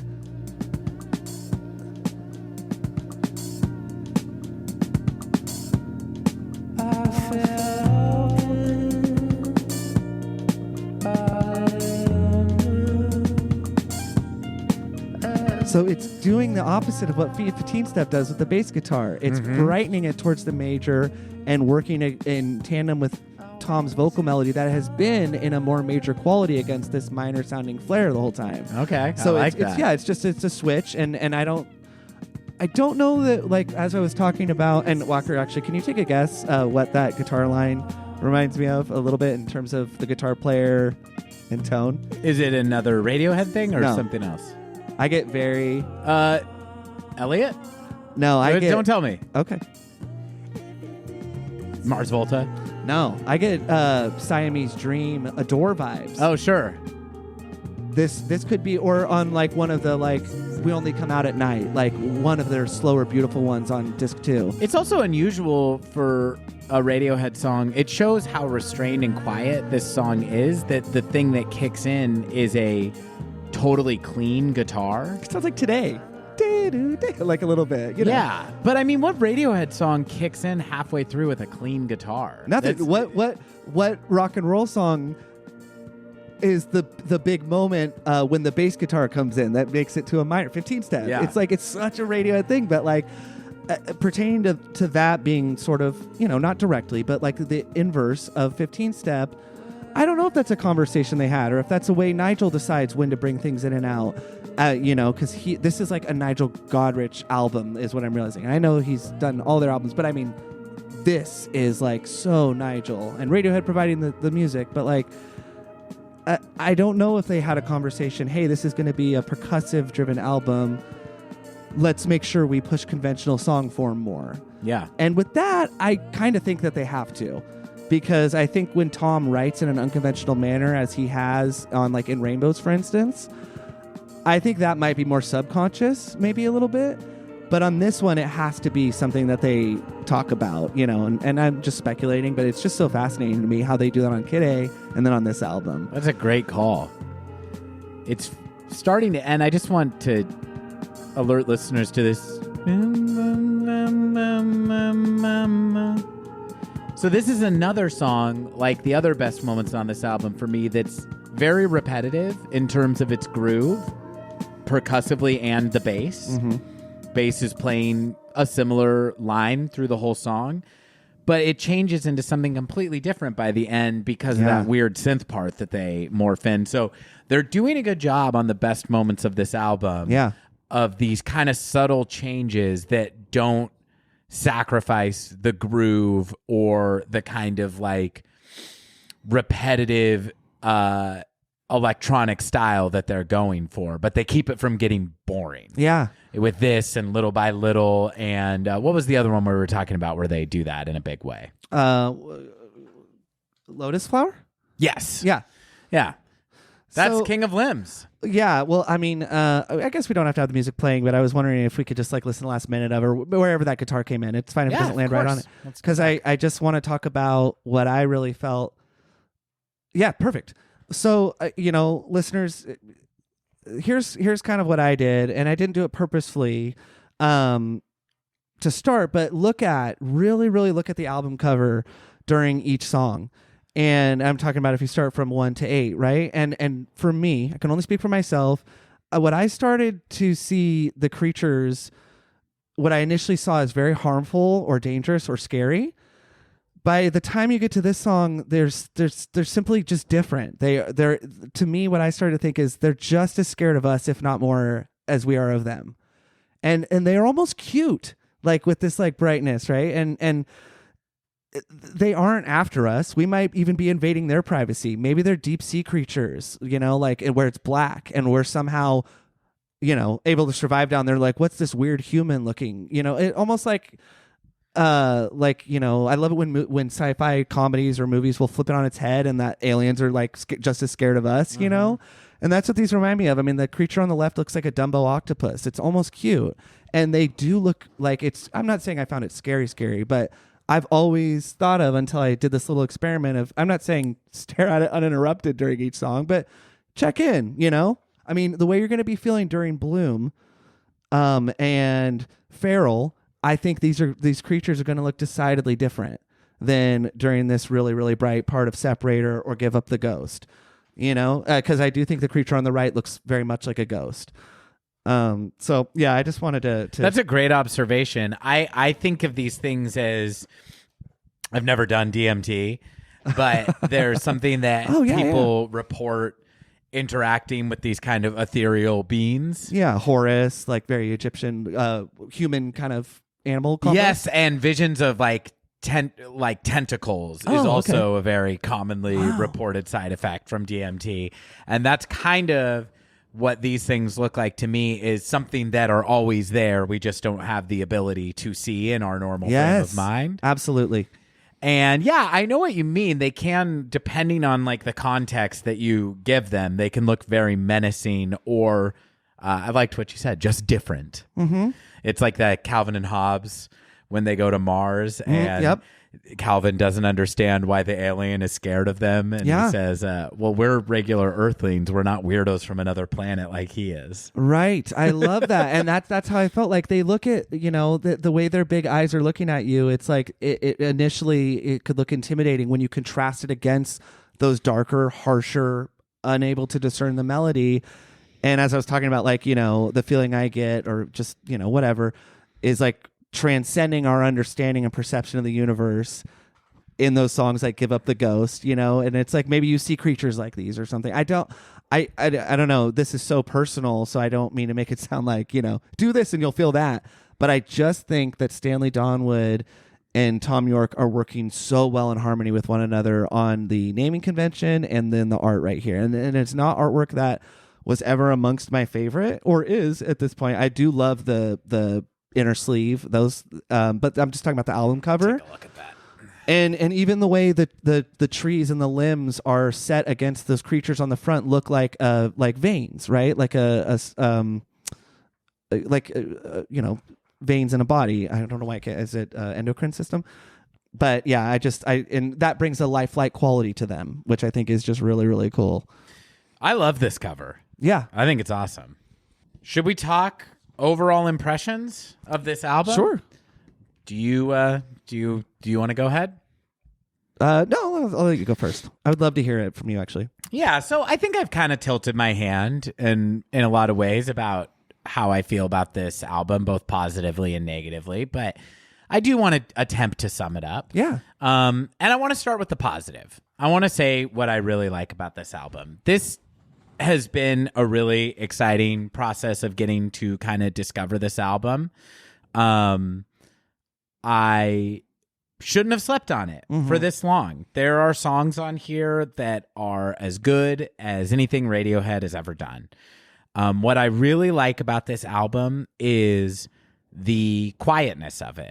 I really dig. I almost feel like this is the closest album to my fantasy project that I now mention once an episode minimum of like a... But a lot of new listeners might be here just for TKOL. Fair enough. So, one thing I've talked about a lot is that my like fantasy is basically a lo-fi Tom York album that, if he recorded an album basically in an Elliott Smith style where he just kind of layered guitar, pianos, and vocals. This is obviously not that. This is a Radiohead album. It's a full band composition, but the quiet approach is really neat. And it reminds me of some of the strengths of In Rainbows in that way, where they just because they can do something doesn't mean that they do it. They have a really, really high taste level, and they know when less is more. And I just think that that's really cool. And I can see why the kind of lack of fanfare around the release of this album kind of coincides with that. Yeah. When Tom York says it's kind of like this album never existed, I don't think that is maybe what they wanted, but I also feel like the band was just very comfortable in the place they were at. They were a little bit too big to fail, and it resulted in this thing of just like, yeah, we're going to kind of quietly put out this next album. It's shorter. We're not going to break an economic model. Yeah. And I feel like that is all very much in harmony with the way it sounds. The other thing I really like about this album, I feel like it's very confident in what it's doing, even in the moments I don't like. Sure. So I'm not a big fan of Bloom, but the moments that I'm not a big fan of on Hail to the Thief, for example, to me sound like a band that is lost and not sure what they want to do. Yeah. And I don't feel that at any point on this album. I feel like they're doing exactly what they want to do. It's just not always what I want them to be doing. Right. But I think that you don't get the best moments on this album without them kind of being that sure of themselves. Yeah. And so I really like that. Ultimately, I really like King of Limbs. And that's why I wanted to just make sure that I say that emphatically and clearly. Before I'm not about to tear this album apart, but I do have an issue. The first one's pretty simple. I kind of think you lose a couple songs from this and you just call it an EP.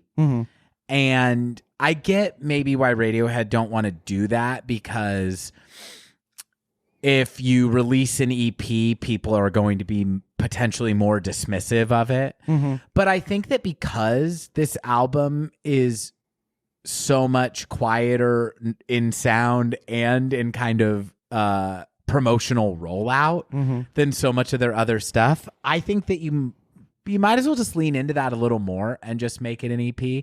Obviously, the songs that I would cut would be Bloom and Feral.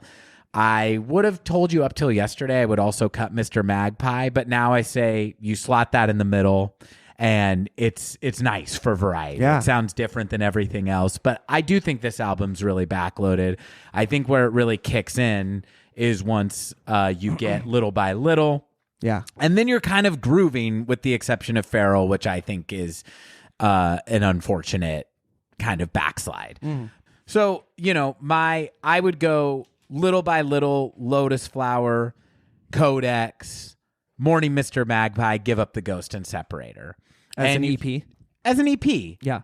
And even if you don't want to call it an EP, it just would be short. So people would be like, call it a PP.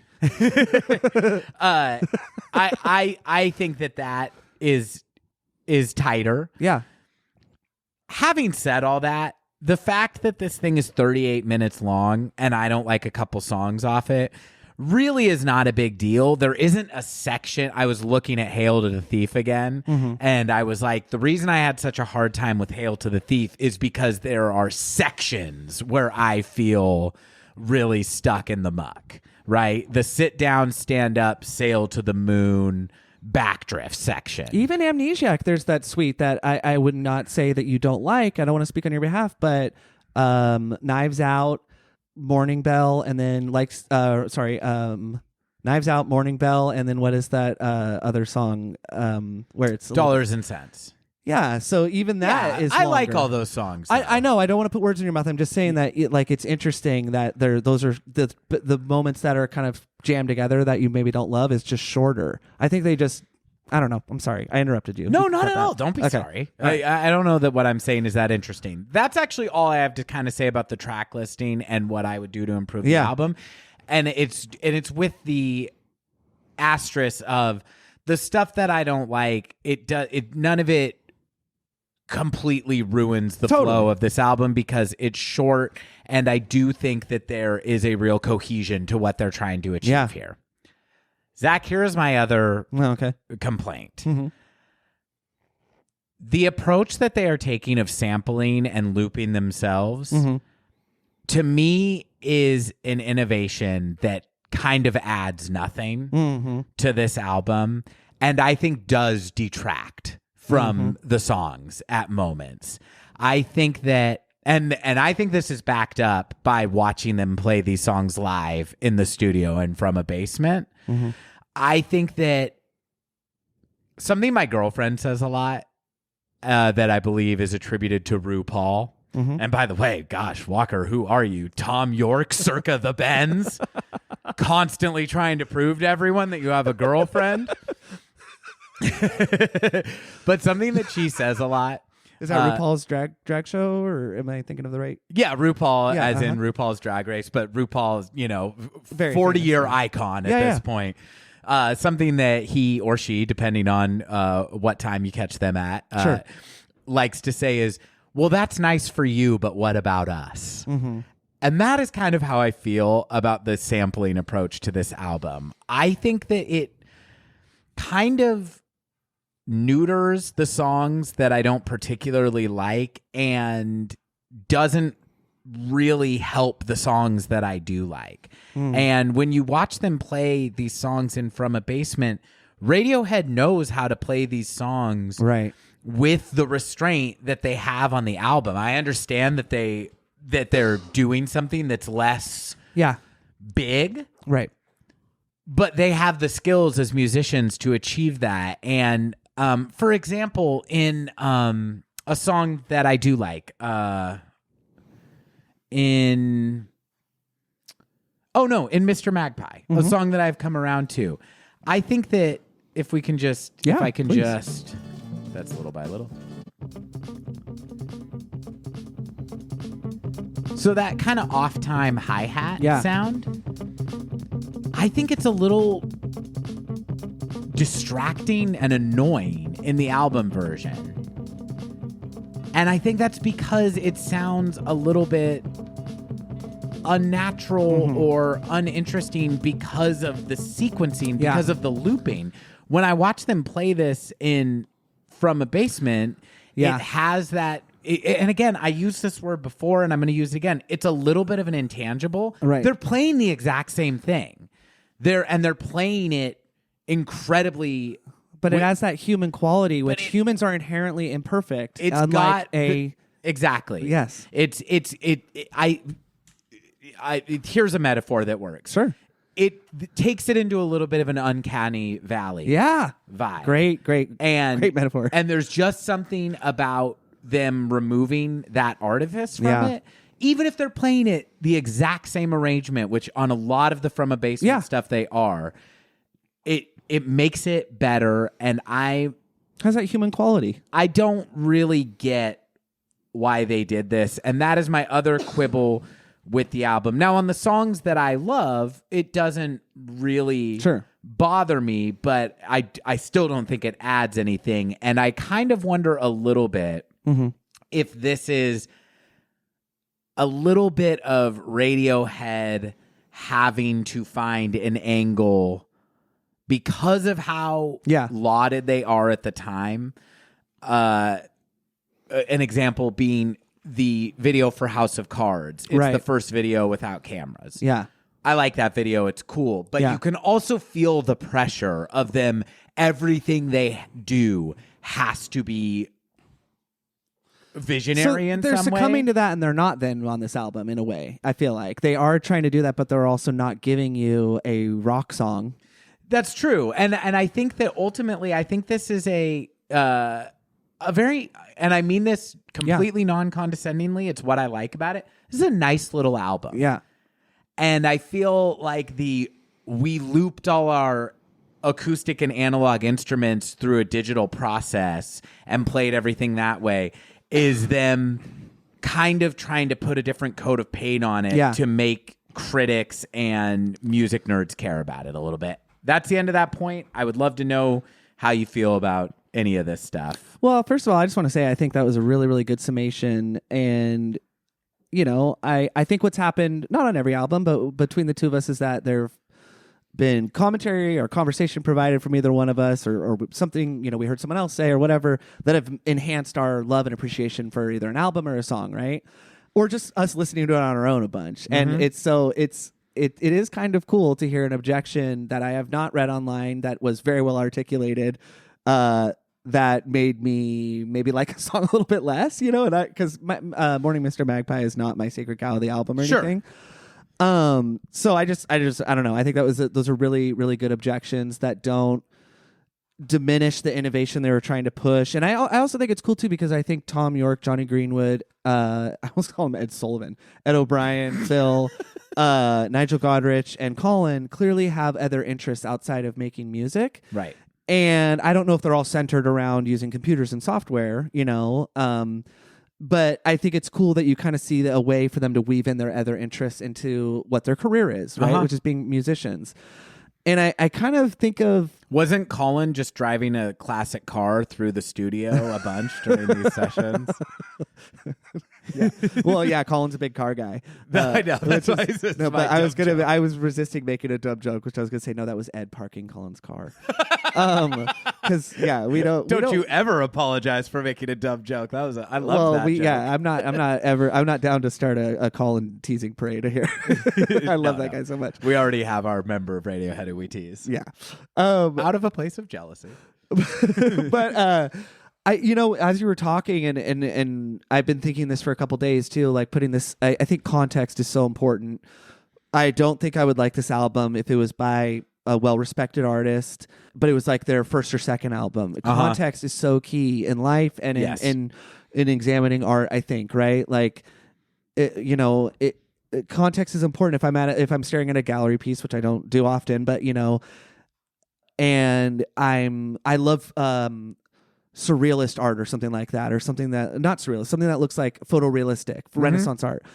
And that's only what I like. Then I'm not going to like a Jackson Pollock painting, right? But in context, I see that like it's this wonderful level of artistry that probably couldn't have existed without surrealist paint or without photorealistic painting before it, right? So context is so critical, and I think would I love like a peek of a There or them writing Paranoid Android part 2 and doing maybe, but like I think because what's possible within the Radiohead catalog, it makes me like this so much more because of all the things that you pointed out about the lyrical approach and all that. Like, it really made a difference, dude. And I'm not just saying that. Like, I really think I heard the lyrics and the vibes of King of Limbs differently because of a lot of the things that you had said. And I had always liked it, maybe a little bit more, a little bit more than you had, but not all of it. And I'm not going to sit here and pretend that like I would throw on King of Limbs the same amount that I would any of the other albums besides maybe Pablo Honey. But as much as I hate to admit it, I do know that when we closed out Amnesiac, I disclosed that the King of Limbs would land in second to last spot overall.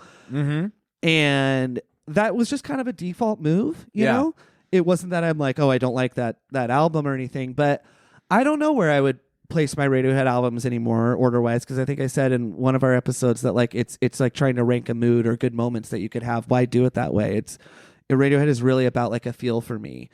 And the only thing I could confidently say is that I'm pretty confident, not certain, that listening to the King of Limbs in the future is going to be something that occurs with a lot more frequency than listening to the Bends or listening to Hail to the Thief even, or even in Rainbows at this point. And I know I'll find my way back to those because those are great albums. But it has like some increased novelty because you haven't rotated it as much as the other ones. Yeah, too. and like I said before, like I would put it on the background at work, and that and I think that did help in my subconscious help it grow.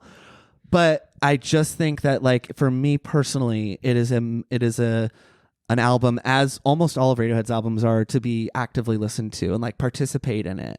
And I think that's part of that is because of Nigel and because of just the taste profile of the band. And talking about context, an artist that it really reminds me of their arc, where at least personally I was a little confused by it, but in context I love it a lot more, is P.T. Anderson. Like if you take a 3-movie cycle, There Will Be Blood is just part 2, right? You know? And of P.T. Anderson, PTA 2.0, I think Casey said, or something like that. And by the time you get to Phantom Thread, it's kind of like, why? You have Daniel Day-Lewis, you're P.T. Anderson. It's an interesting story, and it looks great. But then now as it's settled, and I've watched it a few more times, it's not my favorite of those 3 movies. The Master is. And I think The Master and There Will Be Blood is like really aggressive, and you know, even though it's a movie, but like it just, I remember just feeling like, yeah, it was good, but why make that movie? And now I don't feel that way at all. I'm like, I totally get it. And when you're an artist that wants to do something different, you can't conceive of what you want from that artist as a consumer of it, right? Because if it's going to be different and blow you away, you can't imagine what it is, right? And that's kind of how I think of the King of Limbs, and I do think A Moon-Shaped Pool is a back to basics, giant air quotes around it. And so I'm glad that they didn't continue down. I'm not going to say how I feel about that album relative to this one, but like I think it's fine to say that. And I'm glad they didn't maybe continue down such a muted experimental path. Yeah. But I just love this album. It's not, I'm not trying to be Mr. Deep and be Mr. Reddit and say hot take. I don't think it's their best album or anything like that, but in context I love it, and I just think it's a really, really, really cool thing that they did. I think that's not a hot take. I think it's a wonderful take. And I mean that. And I will say you have really given me a different appreciation of just kind of some of the themes, whether they kind of more exist in you or the album itself. These themes of rebirth and nature and things like that was not actually something that I was thinking about in my analysis of this at all. I was much more kind of focused on, do I like this sound? Yeah.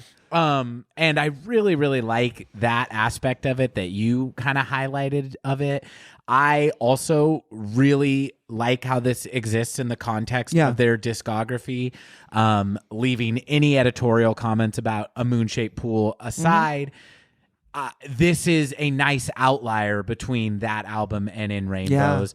I agree. I don't wish that more of Radiohead's music was this muted, but I think it's really cool that they made an album like this. I also, in terms of ranking it and it automatically being lower, man, this one really throws what I think I know kind of up in the air, because this is a lower one for me, and I like it so much that I know that I am going to have a really, really tough time. In terms of ranking Radiohead, the top 3 and the last 3 are going to be very, very difficult. And who am I kidding? The middle 3 too, because it's just like, I know that with my number 1, that it's like when I think of number 2, I'm like, that can't be number 2. Right. Oh, dude, it's so perfect. That so much. And I think the same thing comes with the ones that are lesser for me, is it's just like putting them at the bottom of the list, putting an album at the bottom of the list that has Codex and Separator and Give Up the Ghost. Those last 3 songs, I'm like, this is a perfect suite of songs here. So I really, really like it. It's a good problem to have, I guess, to like something that is considered lesser so much that you still think it's great. And like, absolutely, man. And like Phantom Thread, or pick your movie, listeners, or like Eyes Wide Shut has been the same experience, where it is at a slower pace, but I think both films, in terms of like what they're exploring, They are like a little bit of a later season, and I just love that I get to explore something a little bit mellow that is still beautiful and sophisticated and looks really cool and all that shit. And it's just, I don't know. And I was talking about exercising, running to it. Like there's something to it. I usually like driving faster music when I'm exercising. There is something interesting to me that on 3 of these tracks, or 3 tracks off this album, I like think of those as like, oh, those are the great songs. And I think it's because of the consistency of the rhythms and all that. So calmer music, isn't just that. You know? So I don't know. I really loved it.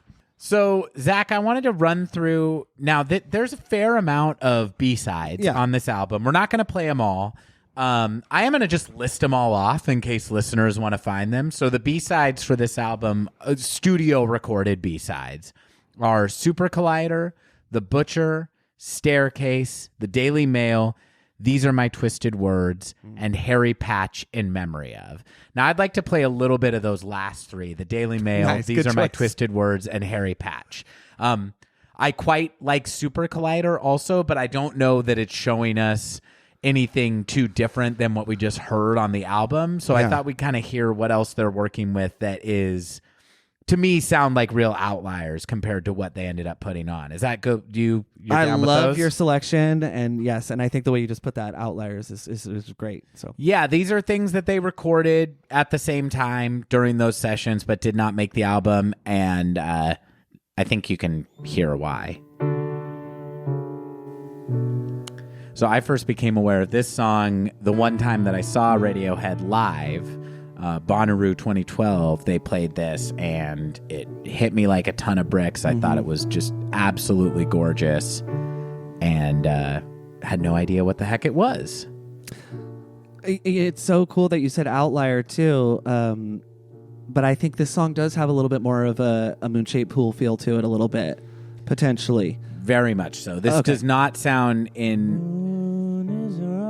Yeah. This, especially in arrangement, as it kicks into a more full band arrangement, this would sound very strange on King of Limbs. Yes. I think it's one that maybe they recorded before they were using the more digitized approach that they ended up taking. But it's a ballad. It's a Radiohead ballad. It's a pretty song. And this, I'm going to play this. It's probably not a chorus, but functions as a chorus. Mm-hmm. Keep your prices down. The Daily Mail being like their version of like TMZ is my understanding. Yeah, it's like a gossip rag. Yeah. The New York Post, kind of. Yeah. It's like a shitty, trashy paper. Might be a little... Yeah, it's so cool because this reminds me of a song that could have... The songs you hear in between Hail to the Thief and In Rainbows is maybe a B-side or something like that. Mm-hmm. But it's so cool. And changes keys Yeah, here. I love this. But we were saying how it could be on a Moonshaped Pool. It just goes to show you that like the band is cycling ideas a lot and putting them in their backlog. Mm-hmm. And it's okay if I keep talking during this part, right? Yeah, of course. I have in front of me this book, listeners, I can't recommend enough, by Jeff Tweedy. It's called How to Write One Song. And it's not an instructional booklet. He's a wonderful author, singer, principal member of the band Wilco. The American Radiohead is my take. But he just talks about so many different practices of changing up your word order. And there's even stuff in there like hit the table in front of you and yell. That's a song. It's a bad song. But that, and so he has very elementary exercises and then stuff that's like, I'm like, how in the world have I not thought of that? I'm not Jeff Tweedy. And I think I thought of Radiohead so much. Of course I'm going to, but like, just finding myself like, why did Nude exist for 10 years? Right. That's kind of how I feel about this song, where it could be on a Moonshaped Pool. Maybe not this part. Well, this part, I feel like we're now in full blown like OK Computer town. Yes, dude. Like, I love really it. driving. This is very Beatlesy too, I think. And it reminds me of the crescendo at the Smile concert, where listeners, I was in awe at what I was seeing. There's Johnny Greenwood was doing the most insane guitar solo I've ever seen. Shredding, and then everything ended and converged on a G sharp, and I felt like I was back in like Creep. Yeah. Like, Donna. And I was like, this guy, like, he rose to prominence in the 90s. I see it again. And that's kind of what that song reminds me of a little bit. It was that smile crescendo. I wish I could remember that song, but I can't wait until it comes out. So that's the Daily Mail. Very much a gorgeous song that I've loved for a long time, but I think it's does not at all fit with the vibe that they went for on King of Limbs. No. Now, this is one I was less familiar with. This is These Are My Twisted Words. Song rocks, Walker. This song is really rad. What we get here is an instrumental jam that goes on, I believe, for like 2 minutes before words kick in. Which I love the title of that, too. Yeah. We'll let it play for a second, then I'll probably fast forward. Fine.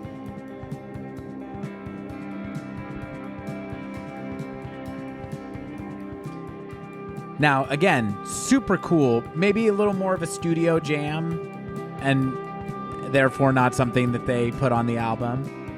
Mm-hmm. Very Smile Again for me vibes, which, you know. It sounds like a jam to me. Yeah. It sounds like a very good jam, but so it goes like well, this having for quite seen a while. them jam live, though, is where I can fit it in more now.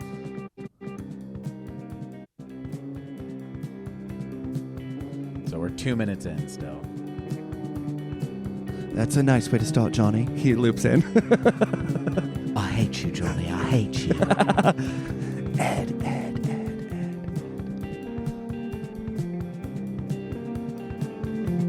Oh, so tight.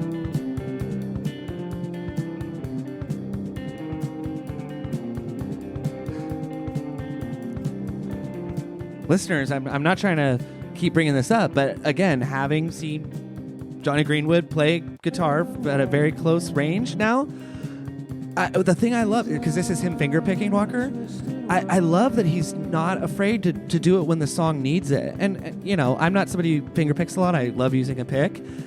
But why? If the song requires that you don't, like, it's fine, you know? Like, and I just love it. Yeah. The way he touches the guitar is so unique. So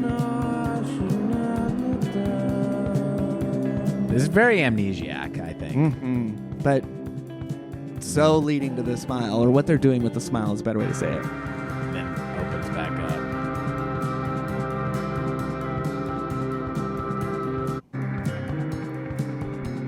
So, cool 5-minute jam. I'm going to move on to the next thing. This is Harry Patch in memory of. Now, Zach, do you know what this song's about? No. So Harry Patch, I was like, what is this? So this is like this sounds right off of the Phantom Thread soundtrack. This is very honestly, I feel verklempt listening to it. Just a gorgeous Johnny Greenwood string arrangement. Harry Patch, Tom was moved to write this song after the passing of Harry Patch, who was briefly the oldest man in Britain, died at age 111, was the oldest survivor of trench warfare in World War I. Wow. Not the oldest surviving World War I veteran, period, but who specifically fought in the trenches. And so, like, you know, just like and actually I'm going to pull up the lyrics because they're very brief, but I thought it was just a very nice, kind of unusual example of, like, York being sentimental. Mm-hmm. Kind of like the second to last song in The Eraser is what I've always loved this song, but I didn't know any of the backstory. But remember yeah. Even though this is much brighter, and I won't. Paradon Hill. Yes. Yeah, the lyrics are, I'm the only one that got through. The others died wherever they fell. It was an ambush. They came up from all sides. Give your leaders each a gun, and then let them fight it out themselves. I've seen demons coming up from the ground. I've seen hell upon this earth. The next will be chemical, but they will never learn. So I said it was sentimental, but it's actually a very foreboding warning about the nature of war. But it's such a pretty song. I'm just going to let it play a little.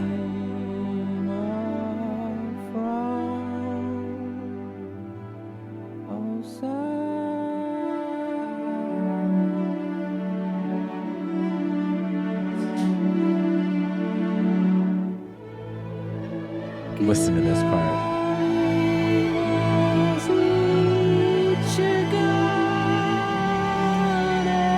You're not wrong. Straight off Phantom Thread. And it sounds also giving me shades of motion picture soundtrack. Well, don't get sentimental. It always ends up drivel. There you go.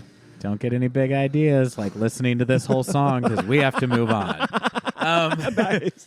Now, okay, I want to show you a couple live versions of stuff. Okay. So, listeners, I do highly recommend the hot take. King of Limbs is their best album. People invariably mention. You mean HTTKOLs? Yes, exactly. Rolls off the tongue, doesn't it? They invariably will tell you got to go watch the From a Basement concert to get it. Now, I do agree that you should watch that. I think it's a bad defense of an album to say you have to go. Like when people recommend shows, you got to get through the first season. And it's like, why? fuck you. No.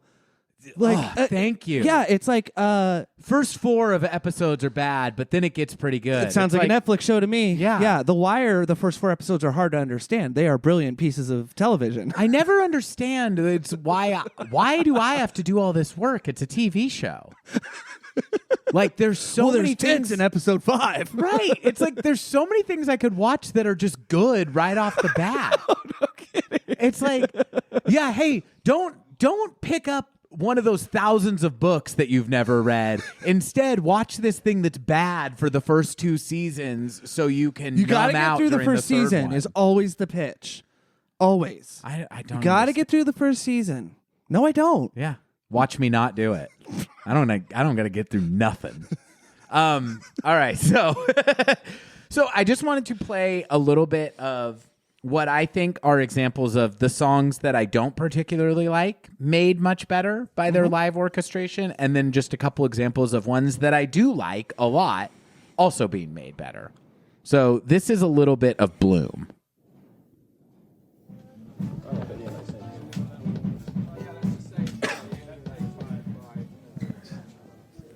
Get to hear a little bit of them chastising Ed before. So get stand over there.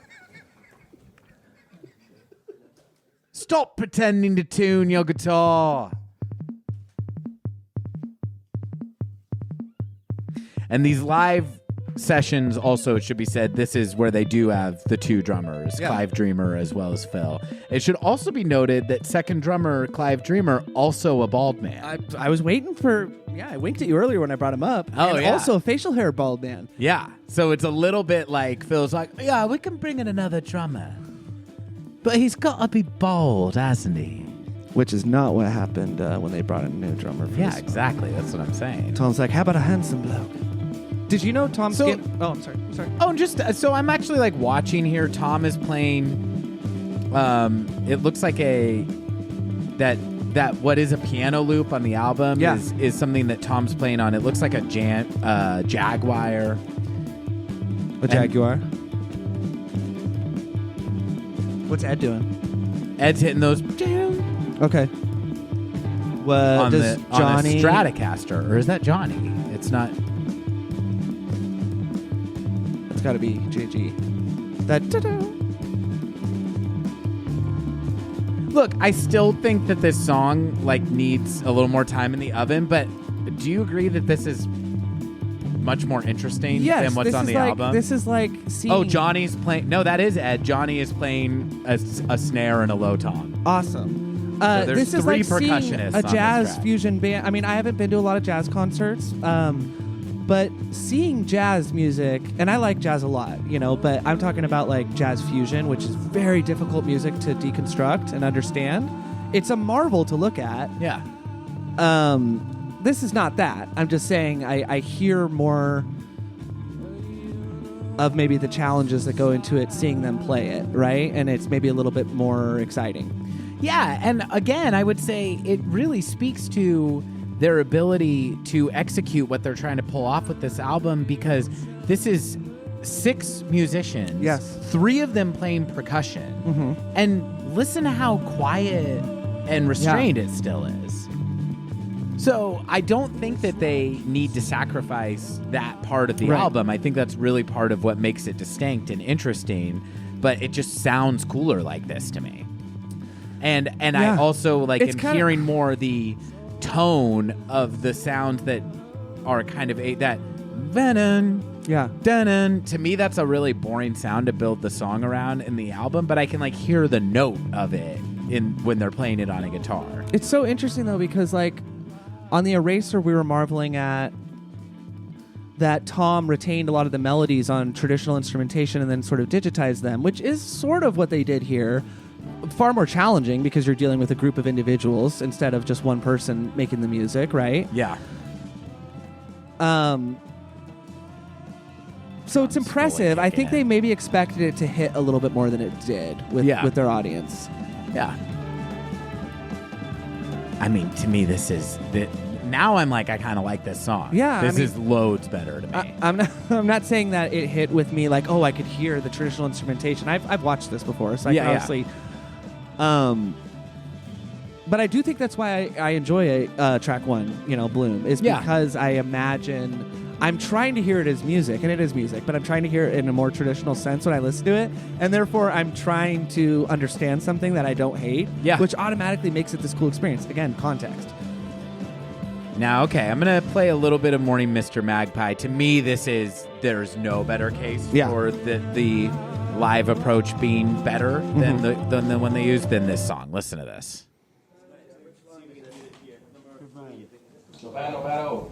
Johnny's hair is a mess. Tom's doing a little dance in his vest, even though he's warming up. But it's a mess like Johnny Greenwood style. It's just flowing, right? No, it's actually like sticking out all crazy. Oh, funny. Yeah. Our partners that we brought to the Smile concert were very impressed with Johnny's hair flips, and I'd had about enough of it by the end of it. I'll tell you that much. A little bit of a lusty atmosphere coming from the women folk. His hair flips.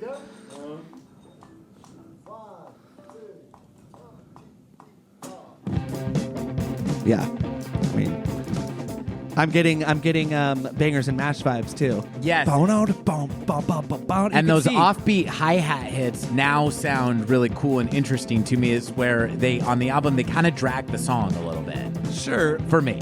Do you know why I think I've always loved bangers and mash? Because I wouldn't say discovered it, but started really listening to it a lot. Was closer to the King of Limbs and after, is I do think that you could hear their desire to want to do this kind of music in that song a little bit. Sure. And then specifically in this one. And we're not going to listen to the whole song, but let me fast forward to kind of, there's a part where it gets really cool. Yeah, right after this. So I'm just going to...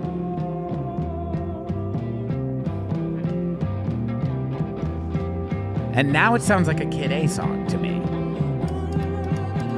Yeah, big time.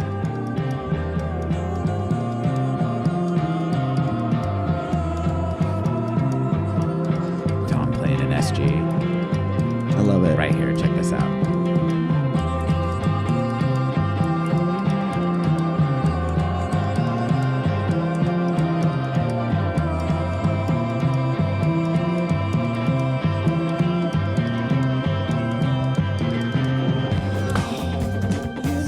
So good. And still, when it all kicks back in, still very restrained. We're not getting a bunch of cymbal crashes, we're not getting a guitar solo. It's a very tightly held down groove that they're working in. But I This love is that I just can way hear cooler. U2 so much in this song, one of the weirdest songs on the album. I hear the effects a little bit, and I just hear a lot of. And I'm not saying imitative. I'm not saying, but I just love that I can hear that in a Radiohead song this weird. Now I'm just going to play a little bit of Separator, because this is one to me that is extremely close. Their live replication is extremely close to how it sounds on the album. Yeah. Because I don't have a single issue with the arrangement on the album, but you just still get, I think it's still a nice example of just how the human factor adds something that gets a little bit lost in even the best songs on King of Limbs, in my opinion. Colin, by the way, is wearing a flannel tucked into his blue jeans. So he's like very dad core right now. Well, he is the elder brother.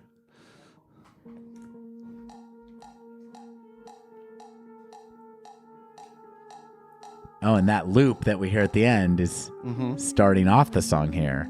And that's The Handsome Man, if I ever heard it.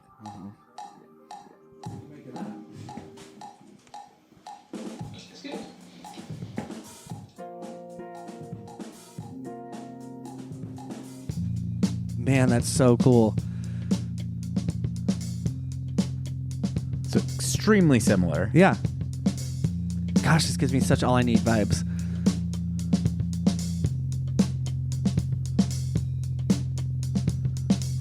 Tom is like really feeling himself. Yeah. He's kind of like pursing his lips while he's dancing a little bit.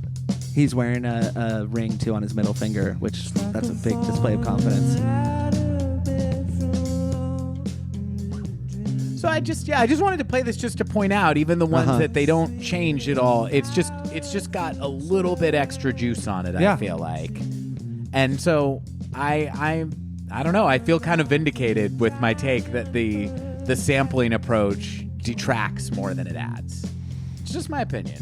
Yeah, I mean, I think though that even the comparisons to, I mean, at any point, Walker, I think we compared it to this album to Hail to the Thief, Kid A, Amnesiac. I would say with the highest frequency, I invoked Hail to the Thief, I invoked Kid A and Amnesiac the most. And this is not a unique opinion, but I mean, I love watching the footage of them touring those Kid A and Amnesiac so much because they opened up so much. And again, I think Radiohead was maybe expecting that result from this album as well. Mm-hmm. Maybe Tom and Nigel the most. I don't think that they're one unified organism all the time. 5 different people. And I do think these songs opened up, just not to the same extent because they were maybe a little too contained at the outset, like you said. Mm-hmm. That's not my opinion, listeners, 100%. But I do think there's a lot of merit to when Walker stated that. Can I play you 2 more things before we get out of here? Yeah, absolutely. Okay, let's see. So this is a live version of Lotus Flower that Tom played at a benefit for Haiti. So this is an early form of it. Have you heard this? Yeah. Ah, darn it. Because there was the Haiti earthquake in 2010. January yeah, 2010. but you've heard the... man, but let's listen to it, though. I don't... Well, I know, of course. I know. Okay. I told you off mic, I was like, I bet I'm going to play some stuff you haven't heard. This, to me, speaks to my theory that I've stated many times that... you write a great enough song and you can arrange it however the hell you want it. It's just going to still sound awesome because this is Lotus Flower played just solo on a guitar. Not the best quality recording, but...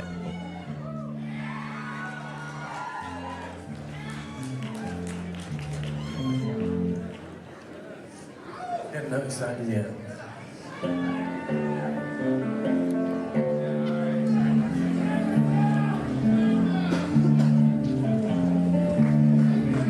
I love when Tom writes kind of bluesier, bassy riffs. Kind of I'm a Wicked Child vibes a little bit.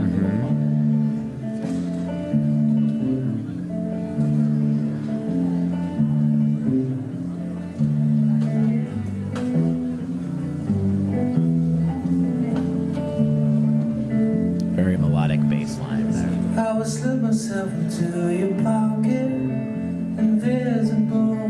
What you want. So good. Isn't this a cool version of this?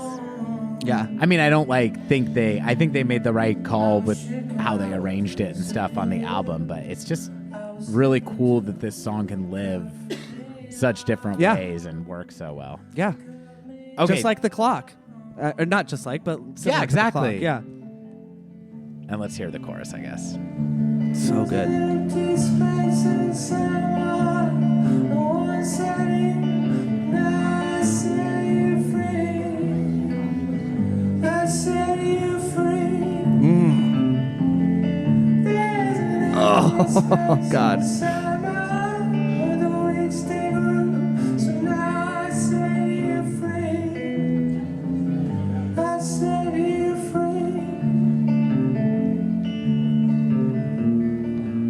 For Haiti. Okay, this you haven't heard. Okay. I swear to God, I'll this is the pretend I last haven't thing I'm even going to have. play you.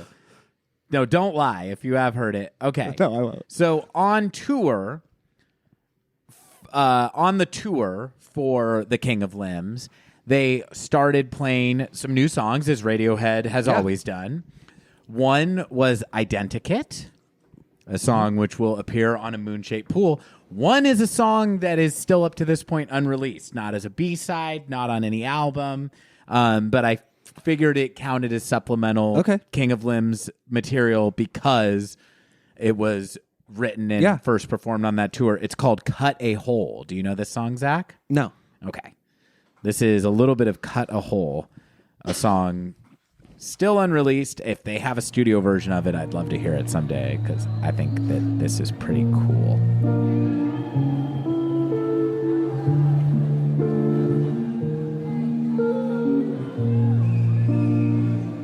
It seems John Mayer is guesting.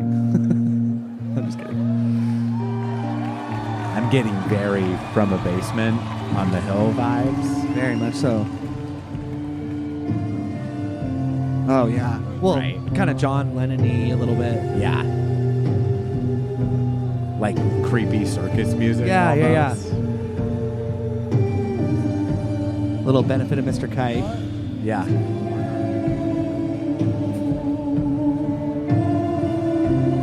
God, I hear the Elliot in it too, though, dude. Yeah, isn't it very Elliot-y?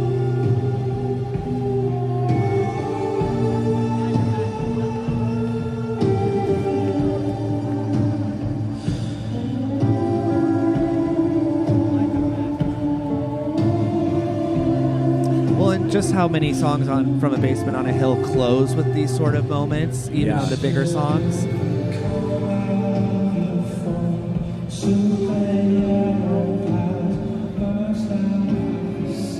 This is kind of the vein it continues in. It's not one that like it feels like something they were messing with. Where it's like if they finished it, it would probably have like more parts and stuff. Yeah, but I think it's pretty cool. Yeah, man, I love that.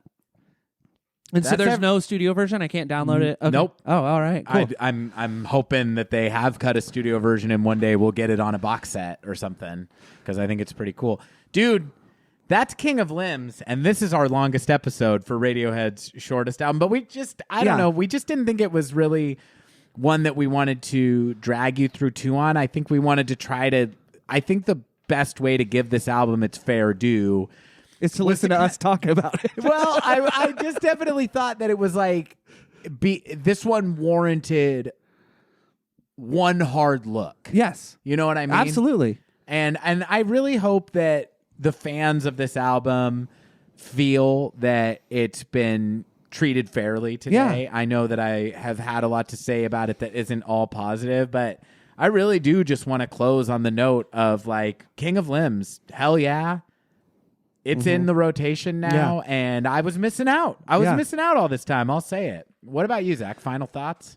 No, I really like what you said, and I just would say, sometimes it's funny to say, why don't you like that? And you're like, because it sucks. But most of the time when you're dealing with artists that put in the amount of time and effort, like a Radiohead or whatever, I think it's okay to have issues if you can articulate them like, half as well as you did. So that's what's fun I think this podcast would be really boring if it was us just, even intelligently just saying why we loved every single thing. And we've done plenty of that too.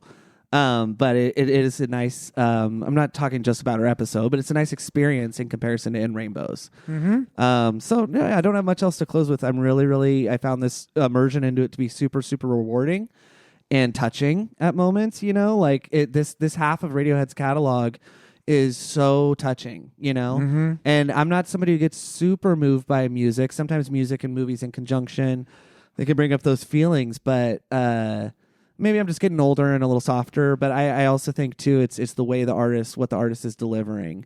OK Computer, I fucking love, but I'm not moved by it in the same way. Yeah. So that's what I would close with. That's really well said, man, because you are getting older and softer in your old age, but so is Radiohead. And I really enjoy the sentimentality of this latter third of their career. Yeah. Because I don't think that they would, even if they wrote a codex in the OK Computer era, I think that they would be like, no, that's too, that's a little too sweet. Yeah.